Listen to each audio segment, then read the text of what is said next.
అంబుబాచి మేళా ప్రతి సంవత్సరం జూన్ నెలలో కామాఖ్య అమ్మవారికి ఋతుస్రావం జరుగుతుంది. సో మనం ఏమనుకుంటే అది జరిగిపోద్దా సార్? ఇప్పుడు నేను యాంకర్, నేను ఒక మంచి ఇంకా ఫేమస్ యాంకర్ అవ్వాలి, 100% అవుతుంది. సో జాతకాలు మనిషి భవిష్యత్తును మార్చేస్తాయంటారు, లేకపోతే కర్మలు మారుస్తాయంటారు? మనల్ని మనము మానసికంగా సాటిస్ఫై చేసుకోవడానికి మనం ఎదుటి వ్యక్తిని కర్మ నాశనం చేస్తుంది అని అనుకుంటాం. ఇక్కడ 2 ఆప్షన్స్. మనము ఏమీ చెయ్యకుండా మనము నిజంగా శుద్ధపూసలమైతే మనల్ని ఎవడైతే టార్గెట్ చేస్తాడో వాడు సర్వనాశనం అయిపోతాడు. మనకు చేతబడి అనేది దట్ ఈస్ ఏ క్రియేచర్, అంటే అది నిజంగా చేయగలిగిన వాళ్ళు ఇప్పుడు లేరు. సో మన దగ్గర ఉన్నది సత్కాలు పెట్టేవాళ్ళు ఉన్నారు. సత్కాలు పెట్టేవాళ్ళు అంటే సెలబ్రిటీ సక్సెస్ అవ్వాలి అనుకున్న వాళ్ళకి ఇటువంటి ప్రయోగాల నుంచి విముక్తి కల్పిస్తూ ఉంటారా? సో నేను ఎక్కువగా రెమెడీ చేసేది బాలీవుడ్కి చేస్తాను. ఎందుకంటే బాలీవుడ్లో అసలు ఆల్మోస్ట్ 90% హీరోయిన్లు బ్లాక్ మ్యాజిక్ చేస్తారు. ఇప్పుడు జాతకంలో వాళ్ళు ఇలాంటి మనుషులను తెలిసినప్పుడు దాన్ని మీరు కొన్ని పరిహారాలు చెప్పినప్పుడు ఆ జ్యోతిష్యంలో చెప్పినవి మనం తిరగరాయొచ్చా? సో ఇంద్రుడు ఇచ్చినటువంటి శాపం ఏంది అంటే ఎవరైతే అందమైన అమ్మాయిలు ఉంటారో వాళ్లకు కుటుంబ సౌఖ్యం ఉండదు అని ఆయన ఇచ్చినటువంటి శాపం. అందుకని నువ్వు తీసుకో, ఎవరైతే అందంగా ఉన్న అమ్మాయిలు ఉంటారో వాళ్ళ జీవితంలో భర్త అనేవాడు ఉండడు. రెండవది, నువ్వు గమనించినట్లయితే ఎవరైతే ఆల్మోస్ట్ ఆల్ అందగత్తెలు ఉన్నారో వాళ్ళందరూ చూస్తే ఏజ్ గ్యాప్ ఉన్నటువంటి వాళ్ళని పెళ్లి చేసుకోవడమో లేదా సెకండ్ మ్యారేజ్గా వెళ్ళడమో జరిగింది. సో వేణుస్వామి గారు డబ్బు ఎలా సంపాదిస్తారు, డబ్బు సంపాదించడం ఎలా అని అడిగితే ఏమంటారు? ప్రపంచంలో 3 విషయాలు చాలా సింపుల్ విషయాలు. 1 డబ్బు సంపాదించడం, 2 అమ్మాయిని పడేయడం, 3 సెలబ్రిటీ స్టేటస్ అవ్వడం. ప్రపంచంలో 3 కష్టం.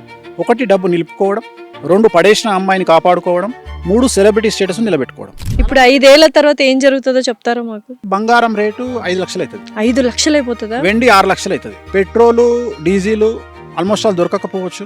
ఇవాళ మతం గురించి మాట్లాడే జనాలు నెత్తిన పెట్టుకుంటున్న సమాజం 2-3 ఏళ్ల తర్వాత మతం గురించి మాట్లాడితే దొంగలను చూస్తారు. Hello everyone, welcome to I dream. This is anchor Lasya Reddy. ఇవాళ చేయబోతున్న పాడ్కాస్ట్ ప్రతి మనిషి చూడాల్సిన పాడ్కాస్ట్. ఎందుకంటే డబ్బు విలువ ఏంటో తెలుస్తుంది, మనిషి విలువ ఏంటో తెలుస్తుంది, మనిషి ఎలా బతకాలి అనే సంగతి తెలుస్తుంది. అయితే కొన్ని నిజాలు కఠినంగా ఉంటాయి, కానీ అవే నిజాలు. ఎంత హార్ష్గా చెప్తున్నారనేది కాకుండా ఎంత వాస్తవాలు చెప్తున్నారు అనేది ఇంపార్టెంట్.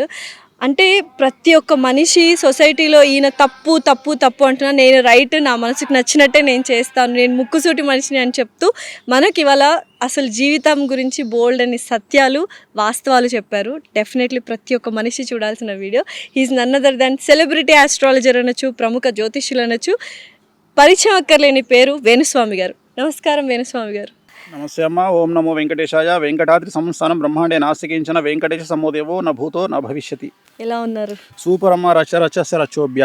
ఇప్పుడు చూడు, full on happiness and joyful. ఏంటి కారణం ఇంత హ్యాపీనెస్, జాయ్ఫుల్? ఎప్పుడు ఒక పాజిటివ్ ఆరా ఉంటుంది. ఏంటి? నమ్మకం, దేవుడి మీద నమ్మకం. కలియుగంలో మనల్ని నేను అసలు జనాల్ని నమ్మను. జనాల్ని అస్సలు నమ్మరు, మనుషుల్నే నమ్మను. అదేంటి సార్, ప్రతి మనిషిలోనూ దేవుడు ఉంటారంటారు కదా, మనిషిని నమ్మకపోతే మనుగడ ఎలా కుదురుతుంది? డైలాగులు సినిమాలలో చాలా బాగుంటాయి, చాలా అంటే చాలా బాగుంటాయి. సో ప్రతి మనిషిలోనూ ఒక మోసకారు ఉంటాడు, ఒక స్వార్థపరుడు ఉంటాడు అని నేను నమ్ముతా. మరి మనిషిని నమ్మకపోతే మనుగడ ఎలాగా? ఇప్పుడు మీరు ఇంత పెద్ద ఫామ్ హౌస్లో ఈరోజు మనం షూట్ చేస్తున్నాం, 11 మంది 12 మంది మీకు వర్క్ చేస్తుంటారు. మనిషిని పని వాళ్ళు కదా, డబ్బులు తీసుకొని పని చేస్తుంటారు. ఓకే, భారతదేశంలో డబ్బులు తీసుకొని పని చేయడం కూడా మనకు వాడు ఏదో సేవ చేసినట్టు ఫీల్ అవుతాడు. అంతే అంటారా? సో ప్రస్తుతం దేశ కాలమాన పరిస్థితులను బట్టి ఒక సేయింగ్ నడుస్తుంది, రోజుగారుకు కామ్ నయ్యే, కామ్ వాలే కామ్ కర్తే నయ్యి. పని చేసేటోనికి పని ఉన్నోడు పని చేస్తలేడు, పని ఉన్నోడు పని చేస్తలేడు, పని లేనోనికి పని దొరకలేదు, పని మనుషులు కావాల్సిన వాళ్ళకు పని మనుషులు దొరకలేరు.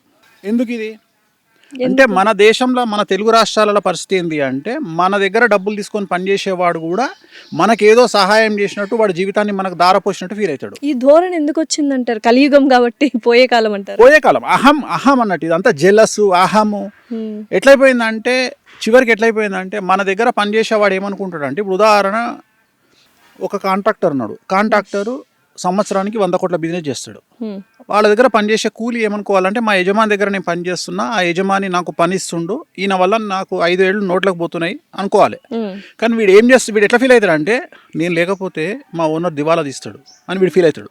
ఇవాళ రోజు పరిస్థితి ఏమైందంటే, నాకు మొన్న చెప్తున్నాడు ఒక అతను, వాళ్ళ డ్రైవర్ను తీసేసిండంట. ఏదో కోపం వచ్చి గొడవ వచ్చి ఒక యజమాని డ్రైవర్ని తీసేసిండంట. తీసేస్తే డ్రైవర్ స్టేటస్ పెట్టుకున్నాంట నైట్, ఏమని అంటే, నేను లేకపోతే నీకు తెలుస్తుంది. ఏమవుతుంది? ఏమవుతుంది? ఇంకో 1000 ఇచ్చి వేరే తెచ్చుకుంటాడు. సో నేను అనేది ఏంటంటే మూర్ఖత్వం అనేది జనాల్లో ఎక్స్ట్రీమ్ వెళ్ళిపోతుంది. సో నేను ఎందుకు నమ్మను అంటే నేను అడవిలో జీవించినట్టు జీవిస్తా. నేను ఎవరిని సహాయం అడగను. మరి ఎలా సహాయం నేను అదే చెప్తున్నా, సహాయం అడగను అంటే ఇప్పుడు నాకు కష్టం వచ్చింది. ఈ సమాజం ఎలా ఉంది అంటే ఇప్పుడు ఉదాహరణ నేను ఒక వ్యక్తిని సహాయం అడిగినా, ఏం సహాయం అడిగినా అంటే అరే బాబు నాకు ఇంకెవరికో మా ఇంట్లో తలకాయ నొప్పి లేచింది లేదా దెబ్బ తగిలింది, అపోలో హాస్పిటల్కి పోతున్నా రారా అంటే వాడు వస్తాడు. వాడు వచ్చినందుకు నేను వాడికి ఒక 50 లక్షల రూపాయలు హెల్ప్ చేసిన అనుకుందాం ఎగ్జాంపుల్. వాడు ఏమంటాడు అంటే తర్వాత సంవత్సరం తర్వాత నువ్వు చేసిన 50 లక్షల హెల్ప్ తొక్కాసు పనికిరాదు, నేను ఆ రోజు అపోలో హాస్పిటల్కి ఎంబడొచ్చి నీకు జెండు బాంబు కొనిచ్చిన చూడు అది ముఖ్యం అంటాడు వాడు. సో అప్పటి నుండి నాకు ఏమర్థమైందంటే సమాజంలో సహాయం అడగవద్దు, ఎవ్వరు సహాయం తీసుకోవద్దు. సో నువ్వు అడవిలో వెళ్తే ఎలా అయితే ఒంటరి జీవితాన్ని గడుపుతావో సమాజంలో కూడా అలాగే ఒంటరి జీవితాన్ని గడుపు. ఎందుకు ఇంత వైరాగ్యం? ఇది వైరాగ్యం కాదు, ఇది జనాల్ని స్టడీ చేసిన విధానం. ఓకే నీకు ఒక ఎగ్జాంపుల్ చెప్తా. డిసెంబర్లో నేను ఒక హాస్పిటల్కు ఒక అమ్మాయి, నాకు తెలిసిన అమ్మాయి ఫోన్ చేసి ఏడుస్తుంది. ఏమైంది తల్లి అని అడిగిన. అంటే నాకు యూట్రస్ ప్రాబ్లం వచ్చింది, నేను హాస్పిటల్లో ఉన్నా. మరి ఎందుకు ఏడుస్తున్నావు అంటే మా అమ్మ నాన్న ఎవరు నన్ను హాస్పిటల్ దగ్గరకు వచ్చి చూడడానికి రాలేదు, నేను హాస్పిటల్ ఒక్కదాన్నే అడ్మిట్ అయ్యి ఉన్నా, నా దగ్గర రూపాయి లేదు, నన్ను ఏం చేయమంటారని అడిగింది. నాకు కొద్దిగా నేను ఆడవారి పక్షపాతిని జనరల్గా. ఇమ్మీడియట్గా డ్రైవర్ను పిలిచి నేను హాస్పిటల్కి పోయి సమ్ అమౌంట్ తీసి అమ్మాయి చేతిలో పెట్టి పక్కన ఆమె అసిస్టెంట్ ఉంటే ఆమెకు 10,000 ఇచ్చి సామాన్లు ఈమెకి ఏమేమి కావాలో బ్రెడ్ ఫ్రూట్స్ అన్నీ కొని తల్లి అని చెప్పి ఆ అమ్మాయితో మాట్లాడి బయటికి వస్తుంటే నన్ను అభిమానించే ఒక పీడియాట్రిషియన్ అమ్మాయి డాక్టర్ ఎదురుగా వచ్చింది. స్వామి డాక్టర్ ఎక్కడికి వచ్చారు అంటే అమ్మ నువ్వేంది తల్లి ఇక్కడ ఉన్నావు అంటే నేను ఇక్కడ డాక్టర్ నువ్వు గురువు గారు. Okay right. ఒక సెల్ఫీ తీసుకుంది, నా నెంబర్ అడిగింది, నా పర్సనల్ నెంబర్ ఇచ్చిన, వచ్చేసిన. ఇది డిసెంబర్లో జరిగింది, 2025 డిసెంబర్లో జరిగింది. మేలో ఈ 2026 మేలో నాకు ఆ డాక్టర్ నాకు మెసేజ్ పెట్టింది. ఏమనంటే గురూజీ నాకు ఇంకా పెళ్లి కాలేదు కదా, నాకు సంబంధం వచ్చింది, ఆ సంబంధం మీరు ఏమన్నా కలుస్తుందా కలవదా చెప్పండి అని. సరే తల్లి చెప్తా అని. అబ్బాయి పుట్టినటువంటి సమయం సంధికాలంలో పుట్టిండు అంటే అది ఒక 10 నిమిషాలు అయితే వేరే రాశిలోకి వెళ్తుంది. అందుకని క్లారిఫికేషన్ కోసం ఈ అమ్మాయికి నేను ఫోన్ చేస్తాను టైం కోసం. 8 రోజులు చేసిన ఫోన్ లిఫ్ట్ చేయలే అమ్మాయి. లిఫ్ట్ చేయకపోతే నేను అమ్మాయికి మెసేజ్ పెట్టిన, ఎనీ ప్రాబ్లం అని పెట్టిన. Yes there is a problem అని పెట్టింది. అనగానే నాకు ఇంకా సర్రమని నేను ఫోన్ చేసి ఏందమ్మా మెసేజ్ పెట్టినావు, నువ్వేమో నాకు రెస్పాండ్ అవ్వట్లేదు, ఎందుకు ఇట్లా చేస్తున్నావు అని అడిగిన. లేదండి దెర్ ఈజ్ ఎ ప్రాబ్లం అన్నది. ఏం ప్రాబ్లం అన్నాను. మీరు మా హాస్పిటల్కి వచ్చిర్రు, మీకు డిసెంబర్లో గుర్తుందా? అవును తల్లి వచ్చిన. ఏమైంది? మీరు ఎందుకు వచ్చిర్రు? ఇట్లా జరిగింది తల్లి వచ్చిన. లేదు నాకు 5 రోజుల కింద తెలిసింది మీరు అమ్మాయిని చూడడానికి వచ్చిర్రు అని. తప్పేముంది దీంట్లో? ఏం లేదు, మా హాస్పిటల్లో అమ్మాయికి 3వ అబార్షన్, అది యూట్రస్ ప్రాబ్లం, మీకు అబద్ధం చెప్పి డబ్బులు తీసుకుంది. సో నేను అనే పాయింట్ ఏంటంటే ఈ అమ్మాయి నన్ను జస్టిఫికేషన్ చేసింది. ఏమని? నువ్వు ఆ అబార్షన్ అయిన అమ్మాయిని చూడడానికి వచ్చినావు కాబట్టి నువ్వే క్యారెక్టర్లెస్ ఫెలో, అలాంటి అమ్మాయిని చూడడానికి వచ్చినావు అంటే నువ్వు వేస్ట్ కానివి. అలా ఎలా అనుకుంటా? ఇట్లా ఎన్నిసార్లు కొట్టించుకోమంటావు నన్ను? మంచి చేయడానికి వెళ్ళారు, సహాయం చేయడానికి వెళ్ళారు, ఈ అమ్మాయి అపార్థం. చివరికి నువ్వు నమ్మవా అమ్మ, నేను ఒక 2 బెల్టులు కొని, బెల్టులు లిటరల్గా ఇప్పుడు నేను ఎప్పుడైనా లైఫ్లో బెల్ట్ వేస్తాను, ఎందుకంటే నేను లుంగి మీద ఉంటా. 2 బెల్టులు నా యాంగర్కి వేసుకొని ప్రతిరోజు దాన్ని చూస్తుంటా. ఎందుకు? అంటే ఎంతమందితో దెబ్బలు తినాలి లైఫ్లో ఇట్లా. మన ఒక అమ్మాయి వచ్చింది, నేను ఒక ఇన్ఫ్లుయెన్సరు, నాకు హెల్ప్ కావాలి. ఏం కావాలి తల్లి? నాకు ఒక ఐఫోన్ ఇప్పించండి. iPhone 17 Pro Max భారతదేశంలో ఐఫోన్ కానీ శాంసంగ్ కానీ లాస్ట్ 10 సిరీస్ నేను లాంచ్ చేస్తున్నా. లాంచ్ చేయగానే 10 ఫోన్లు కొని IAS-లకు కానీ సినిమా వాళ్ళకి కానీ ఇవ్వడం నాకు అలవాటు, గిఫ్ట్ ఇవ్వడం. వెంబడే ఒక ఫోన్ తెప్పించి అమ్మాయికి ఇప్పించిన తర్వాత అమ్మాయి ఫోన్ చేసి ఏమంటది, నా ఫ్రెండ్ ఫోన్లో ఫోటోలు బాగా వస్తున్నాయి, మీరు ఇచ్చిన ఫోన్లో బాగా రావట్లేదు ఫోటోలు. అంటే ఆ ఉద్దేశం ఏం తెలిసి డూప్లికేట్ ఫోన్ అని. డూప్లికేట్ ఫోన్ మీరు ఇచ్చారా? ఏంటి దెబ్బ మీద దెబ్బ అంటే సహాయాలు నేను అనేది ఏంటంటే సమాజం అట్లుంది తల్లి. గుర్తించే స్థితిలో సమాజం, మనం చేసిన హెల్ప్ను గుర్తించే స్థితిలో సమాజం లేదు. వాళ్ళు ఏమంటారు అంటే రేపు పొద్దున మనం ఏమైనా అడిగినాం అనుకో, నీకు ఆ రోజు నేను సహాయం చేసినా నీ తీటకు నువ్వు చేసినావు అంటారు. అందుకని ఏమైపోయింది అంటే ఇప్పుడు నాకు ఏదో సమస్య వస్తుంది, వాడు ఎవడో వచ్చి నా దగ్గర ఉంటాడు. ఉదాహరణ చెప్తా. ఇప్పుడు ఉదాహరణ నిత్యం చచ్చేవాడికి ఏడ్చేవాడేవాడు అంటే రోజు చచ్చిపోయినానికి ఎవడు ఏడుస్తాడు? ఇప్పుడు నా గురించి రోజు ఏదో ఒకటి వస్తుంటది, లేదా ఏదో ఛానల్లో నా గురించి పెద్ద పెంట పెట్టిండు అనుకుందాం, నేను ఏడ్చుకుంటూ కూర్చోవాలనా? ఇక వాడు నేను కొద్దిగా నారాజు కూర్చోగానే ఎవడో నా దగ్గరకు వస్తాడు, గురుగారు నేను మీకు ధైర్యంగా ఉన్నా, నేను మిమ్మల్ని కాపాడుతా అని నాతోనే ఆ 2 రోజులు గడుపుతాడు. అంతే. ఇక జీవితాంతం అని నేను పోషించాలి. ఎందుకు అంటే ఆ రోజు నీ ఎంబడలేనా నేను, ఆ 2 రోజులు నీ ఎంబడున్నా నేను, ఆ రోజు నిన్ను పలాంటి ఈవాడు తిట్టిండు కదా, నేను నీ ఎంబడి 2 రోజులు గడిపినా కాబట్టి ఇక నువ్వు జీవితాంతం నాకు కూడికం చేయాలి. సహాయం చేసి తిరిగి సహాయం పొందడానికి ఈ సహాయం ఎక్కడదమ్మా, అంతే. భయపడేటోనికి సహాయము, నువ్వు భయపడు మన బ్లడ్ అనే లేదు. నేనే 100 మందికి ధైర్యం చెప్పేటోని. అంటే నేను ఏంటంటే చిన్న సహాయం లాస్ట్కు ఎట్లయిపోయిందంటే మనం చాయే గ్లాసు తీసి పక్కకు పెట్టినోడు కూడా ఆ రోజు నీకు చాయ్ గ్లాస్ తీసి పక్కకు పెట్టలే అంటాడు. అందుకని ఏమైపోయిందంటే స్నేహితులను కానీ బంధువులను కానీ ఎవరిని సహాయం అడగడం బంద్ చేసిన. నేను అందరికి కూడా అదే చెప్తా. ఇంకోటి తెలుసా ప్రాబ్లం ఏంటంటే ఇక్కడ ఏం జరుగుతుంది అనేది పక్కన పెడితే, ఇప్పుడు ఉదాహరణ చెప్తా. ఇప్పుడు మన ఇన్స్టాగ్రామ్లో నందు అని ఒక ఎన్ఆర్ఐకి సంబంధించినటువంటి హడావిడి జరిగింది. నందూస్ వరల్డ్ అంటే ఎక్కడికి వెళ్ళిపోయారు జనాలు అంటే, ఆమె లండన్ సిటిజన్, యూకే సిటిజన్. అవును. ఆమెను పట్టుకురావాలంటే ఒక 50 నుండి 100 కోట్ల రూపాయల ఖర్చు వస్తుంది భారతదేశానికి. Right, correct. మనకు ఆ విషయం తెలియదు. మనం అరెస్ట్లను వేసేస్తాం, ఉరి శిక్షను వేసేస్తాం, సంపినమని వేసేస్తాం, మన ఇష్టం వచ్చినాయి మనం వేసుకుంటాం, మనకు నచ్చినాయి మనం వేసుకుంటాం. మనకు బేసిక్ నాలెడ్జ్ ఏం లేదంటే బట్ చాలా మంది మోసపోయారు. చెప్పేది తల్లి, ఇక్కడ మోసం గురించి నేను మాట్లాడతలేను. మీ తప్పు మోసపోవడం అంటే మిమ్మల్ని నమ్మిరు కాబట్టి మోసపోయారు. ఎవడు నమ్మమన్నాడు మిమ్మల్ని? నేను అనే పాయింట్ ఏంటంటే ఎవడు నమ్మమన్నాడు? నమ్మిన దగ్గరనే మోసం ఉంటుంది. నేను దాని గురించి మాట్లాడతలేను. నేను మాట్లాడేది క్వశ్చనింగ్ నాలెడ్జ్ గురించి మాట్లాడుతున్నాను. ఒక సిటిజన్ ను ఇండియాకు పట్టుకురావాలి అంటే ఇంటర్పోల్ ఇన్వాల్వ్ కావాలి, దేశ ప్రధాని ఇన్వాల్వ్ కావాలి, ఒక స్టేట్ సీఎం ఇన్వాల్వ్ కావాలి, వాళ్ళ మీద ఇంటర్పోల్ కనెక్షన్ కావాలి, వాళ్ళని తీసుకురానికి ఇక్కడ నుండి స్పెషల్ టీమ్ అరేంజ్ చేయాలి. అక్కడికి పోయినాక లండనోడు మనకు పర్మిషన్ ఇయ్యాడు, మనతో మనం యుద్ధం చేయాలి. ఇప్పుడు లండన్ బార్డర్లో తెలుగుదేశానికి, ఆంధ్రప్రదేశ్ తెలంగాణ రాష్ట్రానికి లండన్కు యుద్ధం అవుతుంది. ఆ యుద్ధంలో ఆమెను పట్టుకురావాలి. చాలా పెద్ద ప్రాసెస్. సో ఇవేం తెలియకుండా నందుని చంపేసిరు రాత్రి అని ఒకటి పెడతాడు, నందుని లేపుకొచ్చిండు అని ఒకటి పెడతాడు. నేను అనే బేసిక్ సెన్స్ చాట్ జీపీటీ ఉంది, అడగండి. ఒక సిటిజన్ పట్టుకురావాలంటే ఏమవుతుందో అడగండి. ఇదే తెలివి మనకు ఉంటే కింగ్ ఫిషర్ అని ఎప్పుడు పట్టుకోద్దురు కదా. అంతే కదా. మీరు ఎందుకు ఇట్లా చేస్తారు అంటే నేను దీనికోసం భయపడి, వీళ్ళు వేసేదానికి భయపడి, లేకపోతే నేను అదే ఏంటంటే కష్టం వస్తే ఎవరితో షేర్ చేసుకోకండి. ఏమవుతుందంటే కష్టం రావడం కంటే మీరు కష్టాన్ని షేర్ చేసుకోవడం వల్ల సమస్యలు ఎక్కువ వస్తాయి. బేసిక్ ఏం చేస్తావు నువ్వు, నీకు ఒక సమస్య వచ్చింది, దన్నా దోస్తులు ఇద్దరికి చుట్టాలకి ఇద్దరికి ఫోన్ చేసి నువ్వు టెన్షన్ లో పానిక్ అటాక్ వల్ల 10 మందికి చెప్తావు. ఈ 10 మందిలో ఏ నా కొడుకు నీకు పని చేయడు. నువ్వు ఫోన్ పెట్టేసిన మరుక్షణం వాడు ఏం చేస్తాడు తెలుసా, 100 మందికి ఫోన్ చేస్తాడు. అయ్యిందంట, ఆగిందా ఇది, దీనంత యాంకర్ లేదట ఏడా, ఆగిందా ఇది వాడు చెప్తాడు. నువ్వేం చేసుకున్నావు, సహాయం చేస్తారని ఫోన్ చేసినావు, వాడు ఫోన్ పెట్టే చేసే పనిది. ఇట్లా 100 మంది ఇంటూ 10 వేసుకున్నా 1000 మంది నేను తిడతారు తప్ప ఇలా ఎవడు వచ్చి నీకు సహాయం చెప్పాడు. సో మనకి మనమే సహాయం చేస్తాం. సో నేనేమంటున్నా అంటే మర్డరు, మానభంగం ఈ 2 చేస్తే నేను ఎవడు కాపాడలేడు. బ్రెయిన్ స్ట్రోక్, హార్ట్ స్ట్రోక్ ఈ 2 వస్తే నేను ఎవడు కాపాడలేడు. సో ఈ 4కి భయపడు, దేనికి భయపడు. ఇప్పుడు ఉదాహరణ, మీ ఇంట్లో ఎవరికో బ్రెయిన్ స్ట్రోక్ వచ్చింది, బ్రెయిన్ స్ట్రోక్ గారు ఆగండి, మా నాన్నగారు వస్తున్నారు ఆన్ ది వే, ఇప్పుడే మెట్రో దిగిర్రు అన్నాం అనుకో, అవుతుంది? అది ఆగదు. వచ్చే వరకు గిలగిల కొట్టుకొని పీకుతాడు. హార్ట్ స్ట్రోక్ కూడా అంతే. రైట్, ఇది బేసిక్. ఈ 2 బేసిక్. అంటే ఒక మనిషి చచ్చిపోవడానికి ఈ 2 మాత్రమే కారణాలు అవుతాయి.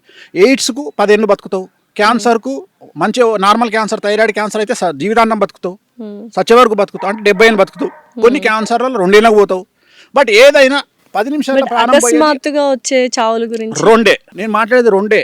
అకస్మాత్తుగా అంటే దేవుడు డిసైడ్ చేసిన ఈ 2. నేను అనేది యాక్సిడెంట్ కాకుండా only brain stroke, heart stroke, ఇవి కాకుండా ఏది నిన్ను ప్రాబ్లం క్రియేట్ చేయదు. అట్లనే మర్డరు, మానభంగం తప్ప ఏది చేసినా ఏం కాదు. మనిషికి మనిషి సహాయం లేకుండా ఎవడు చేస్తున్నాడు తల్లి, సహాయం ఎవడు చేస్తున్నాడు, ఎవడు చేస్తుండు? మీకు ఇంతవరకు అంటే ఇన్ని ఇయర్స్ అయింది, ఎవరి సహాయం పొందలేదా మీరు ఇంతవరకు? వేణుస్వామి గారి జీవితంలో ఒక మనిషి సహాయం పొందలేదు అపార్ట్ ఫ్రమ్ ఫ్యామిలీ? నిజాయితీగా ఎవరి దగ్గర పొందలే. అంటే నా నుండి ఎక్స్పెక్ట్ చేయకుండా ఎవ్వరు చేయలే నాకు హెల్ప్. నేను అనేది ఏంటంటే వీళ్ళకంటే నా పనులు బెటర్ కదా, డబ్బులు ఇస్తే పని చేస్తారు. నేను అనేది నువ్వు ఎవరు ఏమంటాడు అంటే చివరికి నేను విన్నది ఏంటంటే వాడికి బలిసింది వాడు చేసాడు. This is the answer final. సహాయం చేస్తున్నాం. సో ఇలాంటి చాలా తగిలాయి కాబట్టి సహాయం చేసినప్పుడు నాకు కాదు తల్లి, చాలా మంది గొప్ప వాళ్ళను మనం తిట్టుకుంటాం, చాలా మంది గొప్ప వాళ్ళు మనుషులను కేర్ చేస్తారు అని తిట్టుకుంటాం. వాళ్ళు ఇవన్నీ చూసి వచ్చిర్రు కాబట్టి నేను అనేది ఏంటంటే నాకు తెలిసిన ఒక శిష్యుడు ఉంటాడు ఎగ్జాంపుల్, వాడు అంతకుముందు నన్ను గురువు గారు అంటాడు. సడన్గా వాని బిహేవింగ్లో నేను ఎట్లా అబ్జర్వ్ చేస్తాను అంటే గురువు గారు పోయి గురువుకి వచ్చింది కథ, దోస్తు నడతాడు ఏం రా గురు ఏం గురు అంటాడు కదా, ఆ టైప్లో గురువు అని పెట్టిండు మెసేజ్. ఆ గురువు అనగానే నాకు అర్థమైపోతుంది ఓహో ఈయనకి దగ్గర పడ్డదిరా అని. దానికి రీజన్ ఏంటి అంత అహం అంటే రావడానికి? వాడు అహం రావడం అంటే ఏం లేదు, వాడు ఏదో కారు కొనుంటాడు, వాడు ఏదో కారు కొనుంటాడు, వాడి జీవితంలో వాడు ఏదో కారు కొనుంటాడు, వాడు ఏదో చేసి ఉంటాడు, గొప్పతనం చేసి ఉంటాడు. వాని దృష్టిలో ఏంటంటే వాడికి ఏదో గొప్ప. నేను అసలు డోంట్ కేర్, అంతే నీ మనీని నిన్ను ఐ డోంట్ కేర్. ఒక పెద్ద తోపు తోపు తోపు తోపు హీరో ఫోన్ చేసిండు నాకు, నా మేనేజర్కు ఫోన్ చేసిండు అపాయింట్మెంట్ కావాలని. రెస్పెక్ట్ ఇచ్చి మాట్లాడితే రూపాయి తీసుకోకుండా పోయి జాతకం చెప్తా. చాలా యారగెంట్గా ఫోన్ చేసి నా మేనేజర్తో యారగెంట్గా మాట్లాడితే, తెలుగు హీరోనా సౌత్ ఇండియన్? తెలుగు హీరోనే. తెలుగు హీరో చాలా యారగెంట్గా మాట్లాడితే నా మేనేజరు మీరు వస్తారా ఆఫీస్కి, సో గురుగారు రావాలన్నా అంటే, ఏంది మేము రావాలన్నా గురుగారి దగ్గరికి ఓ అంటే నేను అడిగిన ఏందంట అని అడిగిన. చాలా రఫ్గా మాట్లాడుతుంది సార్, 2 లక్షలు చెప్పన్నా అనగానే ఓకే అండి గురువుగారు వస్తారు గురువుగారు మీ దగ్గరికి 2 lakhs ఛార్జ్ చేస్తారండి. 2 లక్షలా? తోపు అన్నారు కదా మీరే, తోపు హీరో కదా. అంటే ఆయన ఉద్దేశం ఏంటంటే నేను హీరోను కాబట్టి వీడు పమేరియన్ కుక్క తోకెట్లా ఊపుతుందో అట్లా ఊపుకుంటూరుకొస్తాడు అనుకుండు వాడు. కానీ మనకు అర్థం కాలే, డబ్బును మనం కేరీ అయ్యాం, స్టేటస్ను మనం కేరీ అయ్యాం, ఎందుకంటే చూసి తంగైపోయినాం. ఎన్ని కోట్ల ఆస్తి ఉంది సార్ వేణుస్వామి గారికి? వేణుస్వామికి ఆస్తి ఉందా లేదా అనేది ఒక విషయం పక్కన పెడితే నీకు ఉల్టా ప్రశ్న ఇస్తా. ఒక అమ్మాయి ఒక గుడిసెలో ఉన్న వ్యక్తికి ఎస్ చెప్పొచ్చు, ఒక కింగ్ను దొబ్బే అనొచ్చు. అది ఆ అమ్మాయికి ఎంత ఉంది? ఆ అమ్మాయికి ఎంత ఉంది? That is called self respect. That is called self respect. నువ్వు గుడిసెలు ఉన్నతో పోయినావు, నాతో పోలే, అది అమ్మాయి ఇష్టం రాబాయ్, అది అమ్మాయి ఇష్టం. డెఫినెట్లీ నా ఇష్టం, నాకు సెల్ఫ్ రెస్పెక్ట్ ఎక్కువ. నేను ఇదే రెస్పెక్ట్ నేను వేరేటోడు అడిగితే, ఒక అడుక్కున్నటోడు అడిగితే నేను బెండ్ అవుతా. నేను డబ్బు లేనోళ్ళకి ఇంపార్టెన్స్ ఇస్తా, డబ్బు ఉన్నోళ్ళకి ఇంపార్టెన్స్ ఇయ్యను. ఎందుకంటే నా ఉద్దేశంలో డబ్బు లేనోడిని డబ్బు ఉన్నోడిగా చేయడమే నా మోటో. సో మామూలు మనిషిని సెలబ్రిటీగా చేయడమే నా మోటో. ఓకే, ఇదే ప్రశ్న నాకు మైండ్లో రన్ అవుతుంది. మీరే ఆన్సర్ చెప్పారంటే సెలబ్రిటీలు అవుతారు అని వాళ్ళ గురించి తెలుసుకొని వెళ్ళి పూజలు చేస్తున్నారు, లేకపోతే వాళ్ళు సెలబ్రిటీ అవ్వాలి మీ దగ్గర పూజలు చేసుకున్న తర్వాత వాళ్ళు సెలబ్రిటీ? యోగం ఉంటే చేస్తా, లేకుంటే చెయ్య. ఓకే, సో మీ దగ్గరికి చాలా మంది సెలబ్రిటీలు అవ్వాలని వచ్చిన వాళ్ళకి యోగం ఉందని వాళ్ళ జాతకం చూసి. ఎందుకంటే నేను కూడా అందరు జ్యోతిష్యులాగానే దుకాణం ఇంట్లో పెట్టుకొని చాలా సైలెంట్గా బ్రతకొచ్చు. ఇంత మీడియాలో పెంట చేసుకొని ఎవరెవరి దృష్టిలో పడి నేను ఇంత కష్టాలు అనుభవించాల్సిన పని నాకు లేదు. నేను ఎందుకు ఇటువైపు వచ్చినా అంటే వామాచారం అనేది నా డ్రీమ్. వామాచారం అంటే ఎడమ చేతితో పూజలు చేయడము అనేది నా డ్రీమ్. సో ఇప్పుడు దశమహా విద్యలు కామాఖ్య అమ్మవారు అంటే లెఫ్ట్ హ్యాండ్ పూజలు చేయబడేది వామాచారం అనేది డ్రీమ్. అంటే ఎలాగైతే మెడిసిన్లో నార్మల్ మెడిసిన్ ఉంటుందో దాంట్లో స్టిరాయిడ్స్ లాంటివి ఈ పూజలు. సో ఇది ఇన్స్టెంట్గా రెమెడీస్ ఇస్తాయి, ఇన్స్టెంట్గా ఎక్స్ట్రీమ్ లైఫ్ ఇస్తుంది. చాలా ఇంకా నువ్వు చచ్చిపోతావు ఇంకా బ్రతకలేవు అనుకున్న స్థాయి నుండి, రోగంతో కాదు కష్టాల నుండి, అలాంటి మనిషిని రాత్రిని మిరాకిల్స్ చేసి కింగుని చేసి పెడతాయి ఈ పూజలన్నీ. మరి స్టార్ట్ చేశారా వామాచారం? అదేళ్ళ నుండి చేస్తున్నా కదా, దీనికోసమే కదా అంత పెంట జరిగింది. ఎందుకంటే జనాలకు మా కామాఖ్య దేవాలయం తెలియనందువల్ల యోని యోని యోని యోని యోని అంటే చివరికి జనాలు అక్కడికి పోయి చూసిన తర్వాత నిజంగానే యోని ఉంది ఇక్కడ అని చెప్పి ఫీల్ అయ్యి అప్పుడు జనాలు లైన్ కట్టడం స్టార్ట్ అయింది. ఈ నెల 22 నుంచి 26 వరకు ఋతుస్రావం అనేది కామాఖ్య అమ్మవారికి జరుగుతుంది. అంబుబాచి మేళా అంటారు. అంబుబాచి మేళా ప్రతి సంవత్సరం జూన్ నెలలో కామాఖ్య అమ్మవారికి ఋతుస్రావం జరుగుతుంది. సో ఋతుస్రావం అంటే అమ్మవారికి యోని నుండి బ్లీడింగ్ అవుతుంది. సో మనం ఏమనుకుంటే అది జరిగిపోద్ది సార్. ఇప్పుడు నేను యాంకర్, నేను ఒక మంచి ఇంకా ఫేమస్ యాంకర్ అవ్వాలి, సెలబ్రిటీ అవ్వాలి, యాంకర్ స్థాయి పాడ్కాస్ట్ అయిపోవాలి అని అక్కడికి కామాఖ్య దేవి దగ్గరికి వెళ్తే ఆ టైంలో వెళ్ళొచ్చా? మిగతా టైంలో కూడా వెళ్ళి? ఆ టైంలో దేవాలయం బంద్ ఉంటుంది. అంబుబాచి మేళాలో దేవాలయం బంద్ ఉంటుంది. ఏ టైంలో ఓపెన్ ఉంటుంది అంటే ఆ 4 రోజులు తప్ప ఎప్పుడైనా ఓపెన్. సో ఎప్పుడైనా వెళ్ళొచ్చు. వెళ్ళి నేను 100% అవుతాను. 100% అవుతా. సో డెఫినెట్లీ వెళ్తాను సార్. నేను ఒక డిస్కషన్ అయింది. ఒక డ్రైవరు ఒక యజమాని అడిగిండు నన్ను, గురూజీ ఈయన డ్రైవర్ పని చేస్తాడు కదా, ఈయన లైఫ్ లో సూపర్ స్టార్ ఎట్లా అవుతాడు అని అడిగిండు. చాలా మంచి ప్రశ్న ఇష్టం. ఈ డ్రైవరు లోకల్ ఎమ్మెల్యే దగ్గర డ్రైవర్గా పనిచేస్తే లైఫ్ మారిపోతుంది. అంతే. లీడర్ సినిమాల రానాతోని సీఎం డ్రైవర్ చెప్తాడు, సార్ రాత్రి నాన్నగారు నాకు బ్యాగ్ ఇచ్చిరండి, 20 కోట్ల బ్యాగ్ ఇచ్చిర్రు సార్, అందులో అమ్మాయి అమ్మాయి కోసం అని చెప్పేసి ఒక 60 లక్షలు వాడుకున్నా సార్ అంటే డ్రైవర్ చేతిలో 20 కోట్ల బ్యాగ్ వచ్చింది. సో నీ స్థానాన్ని బట్టి, మార్పును బట్టి నీ ఇంపార్టెన్స్ పెరుగుతుంది. డ్రైవర్ అనగానే నువ్వు చీప తీయాల్సిన పని లేదు. ఊబర్ డ్రైవర్ వేరే వాల్యూ ఉంటుంది, ఎమ్మెల్యే డ్రైవర్కి వేరే ఉంటుంది, సీఎం వాల్యూ వేరే ఉంటుంది, డిప్యూటీ సీఎం వాల్యూ వేరే ఉంటుంది, అంబానీ ఇంట్లో పనిచేసే డ్రైవర్కి వేరే వాల్యూ ఉంటుంది. సో ప్రతి ఒక్కళ్ళు వెళ్ళొచ్చు. నేను అదే చెప్తున్నా. సో నువ్వు ఏం చేస్తున్నావు అనేది ఇక్కడ ఒక్కటే, the biggest scam is job అనేది స్కామ్. ఉద్యోగం అనేది స్కాము. నీ కోసం నువ్వు కష్టపడకపోతే మంది కోసం కష్టపడాల్సి వస్తుంది. సో నేను ఏం చెప్తున్నా అంటే, ఇవాళ నువ్వు ఒక ఛానల్లో యాంకర్గా పనిచేస్తున్నావు. నువ్వు జీవితాంతం ఈ ఛానల్ యాంకర్గా పనిచేస్తావా, లేకుంటే నువ్వు ఓన్గా ఇండివిజువల్ పాడ్కాస్ట్ సిస్టమ్ పెట్టుకుంటావా, లేకపోతే నీకంటూ ఒక యూట్యూబ్ ఛానల్ పెట్టుకుంటావా అనేది నీ ఆలోచన మీద ఆధారపడి ఉంటుంది. సో ఇప్పుడు నేను ఏం చేస్తే కరెక్ట్ అంటారు మీరు? అది నీ నక్షత్రం మీద ఆధారపడి ఉంటుంది. ఓకే, నీ నక్షత్రం ఏంది డైరెక్ట్ చెప్తావా? అశ్విని నక్షత్రం, మేషరాశి. సో ఏలినాటి శని నడుస్తుంది. డబ్బులు లేకుండా ఏం చేసినా నువ్వు తోపు, అంటే ఇన్వెస్ట్మెంట్ జోలికి పోకు. ఓకే, రెండోసారి ఏలినాటి శనిలో ఉన్నావు. నేను బోటికి పెడతా, నేను నా దగ్గర 40 లక్షల రూపాయలు ఉన్నాయి, 3%కి ఎవడో అప్పు తీసుకుంటా అన్నాడు, ఇట్లాంటి పనులు చేయొద్దు. ఈ జీవితంలో అతిపెద్ద తప్పు చిట్టీలు వేయడము, అప్పులు ఇవ్వడము. ఈ 2 వేస్తే బిస్కెట్, ఇవి పోవద్దు. డబ్బు లేకుండా డబ్బు ఇన్వెస్ట్మెంట్ లేకుండా సంపాదించగలిగినటువంటి శక్తిని భగవంతుడు నీకు ఇచ్చిండు. ఏమిచ్చిండు? నీకంటూ ఇండిపెండెంట్గా ఒక యూట్యూబ్ ఛానల్ పెట్టుకో, నీకంటూ ఇండిపెండెంట్గా ఒక ఇన్స్టాగ్రామ్ ఛానల్ పెట్టుకో, ఒక ఫేస్బుక్ అకౌంట్ పెట్టుకొని నీకున్న పరిచయాలను ఉపయోగించి బతిమలాడుకొని బామాలుకొని పోడ్కాస్ట్ చేసుకో, అయిపోయింది. సో నా దశ బాగుంటది అంటారా? తిరుగులేదు.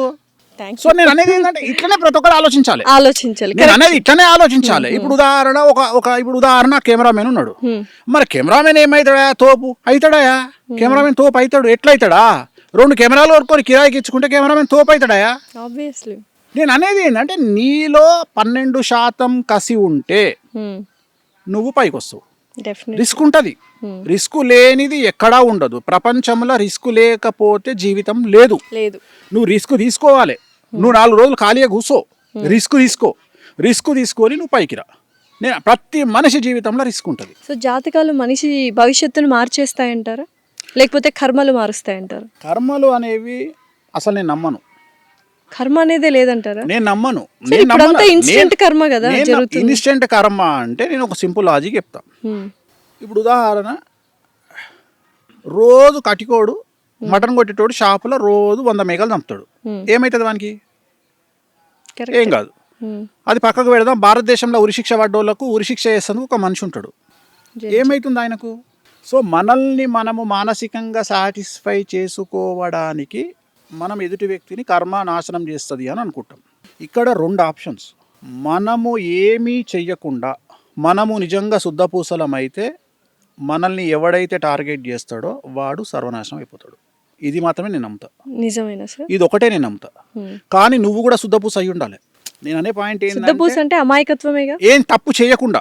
ఇప్పుడు నువ్వు మంచిదానివి అంటే నేను చూసిన దగ్గరికి సమాజంలో మన సమాజం ఎట్లుంటదంటే, మొగోడు డబ్బు సంపాదిస్తే అరే దొంగరా లంగపల్లి సంపాదించడం అంటది, అమ్మాయి అయితే ఒళ్ళమ్ముకొని సంపాదించిందని అంటారు. అదే కదా ఇప్పుడు అదే జరుగుతుంది ఎవరికైనా, అమ్మాయి. ఎందుకంటే నిన్ను మానసికంగా దెబ్బ కొట్టడానికి ఈ 2 పదాలు వాడతారు. వీటిని నువ్వు ఎంటిక తీసేసినట్టు తీసేస్తే నువ్వు సక్సెస్. ఇట్లా తీసి ఎంటకాడ పడేయాలి. చేసిన పో అను, అయిపోయింది. అంటే ఇప్పుడు సొసైటీని పట్టించుకోకర్లేదు, అసలు పట్టించుకోవద్దు. మనకి చెడ్డ పేరు వస్తుందని భయం కూడా అసలు వద్దే వద్దు. అన్నిటికంటే ముఖ్యమైన ప్రాబ్లం, నిన్ననే నా దగ్గరికి ఒక అమ్మాయి వచ్చింది. చాలా తోపు తెలుగు రాష్ట్రాలలో వచ్చి జాతకం చూపించింది.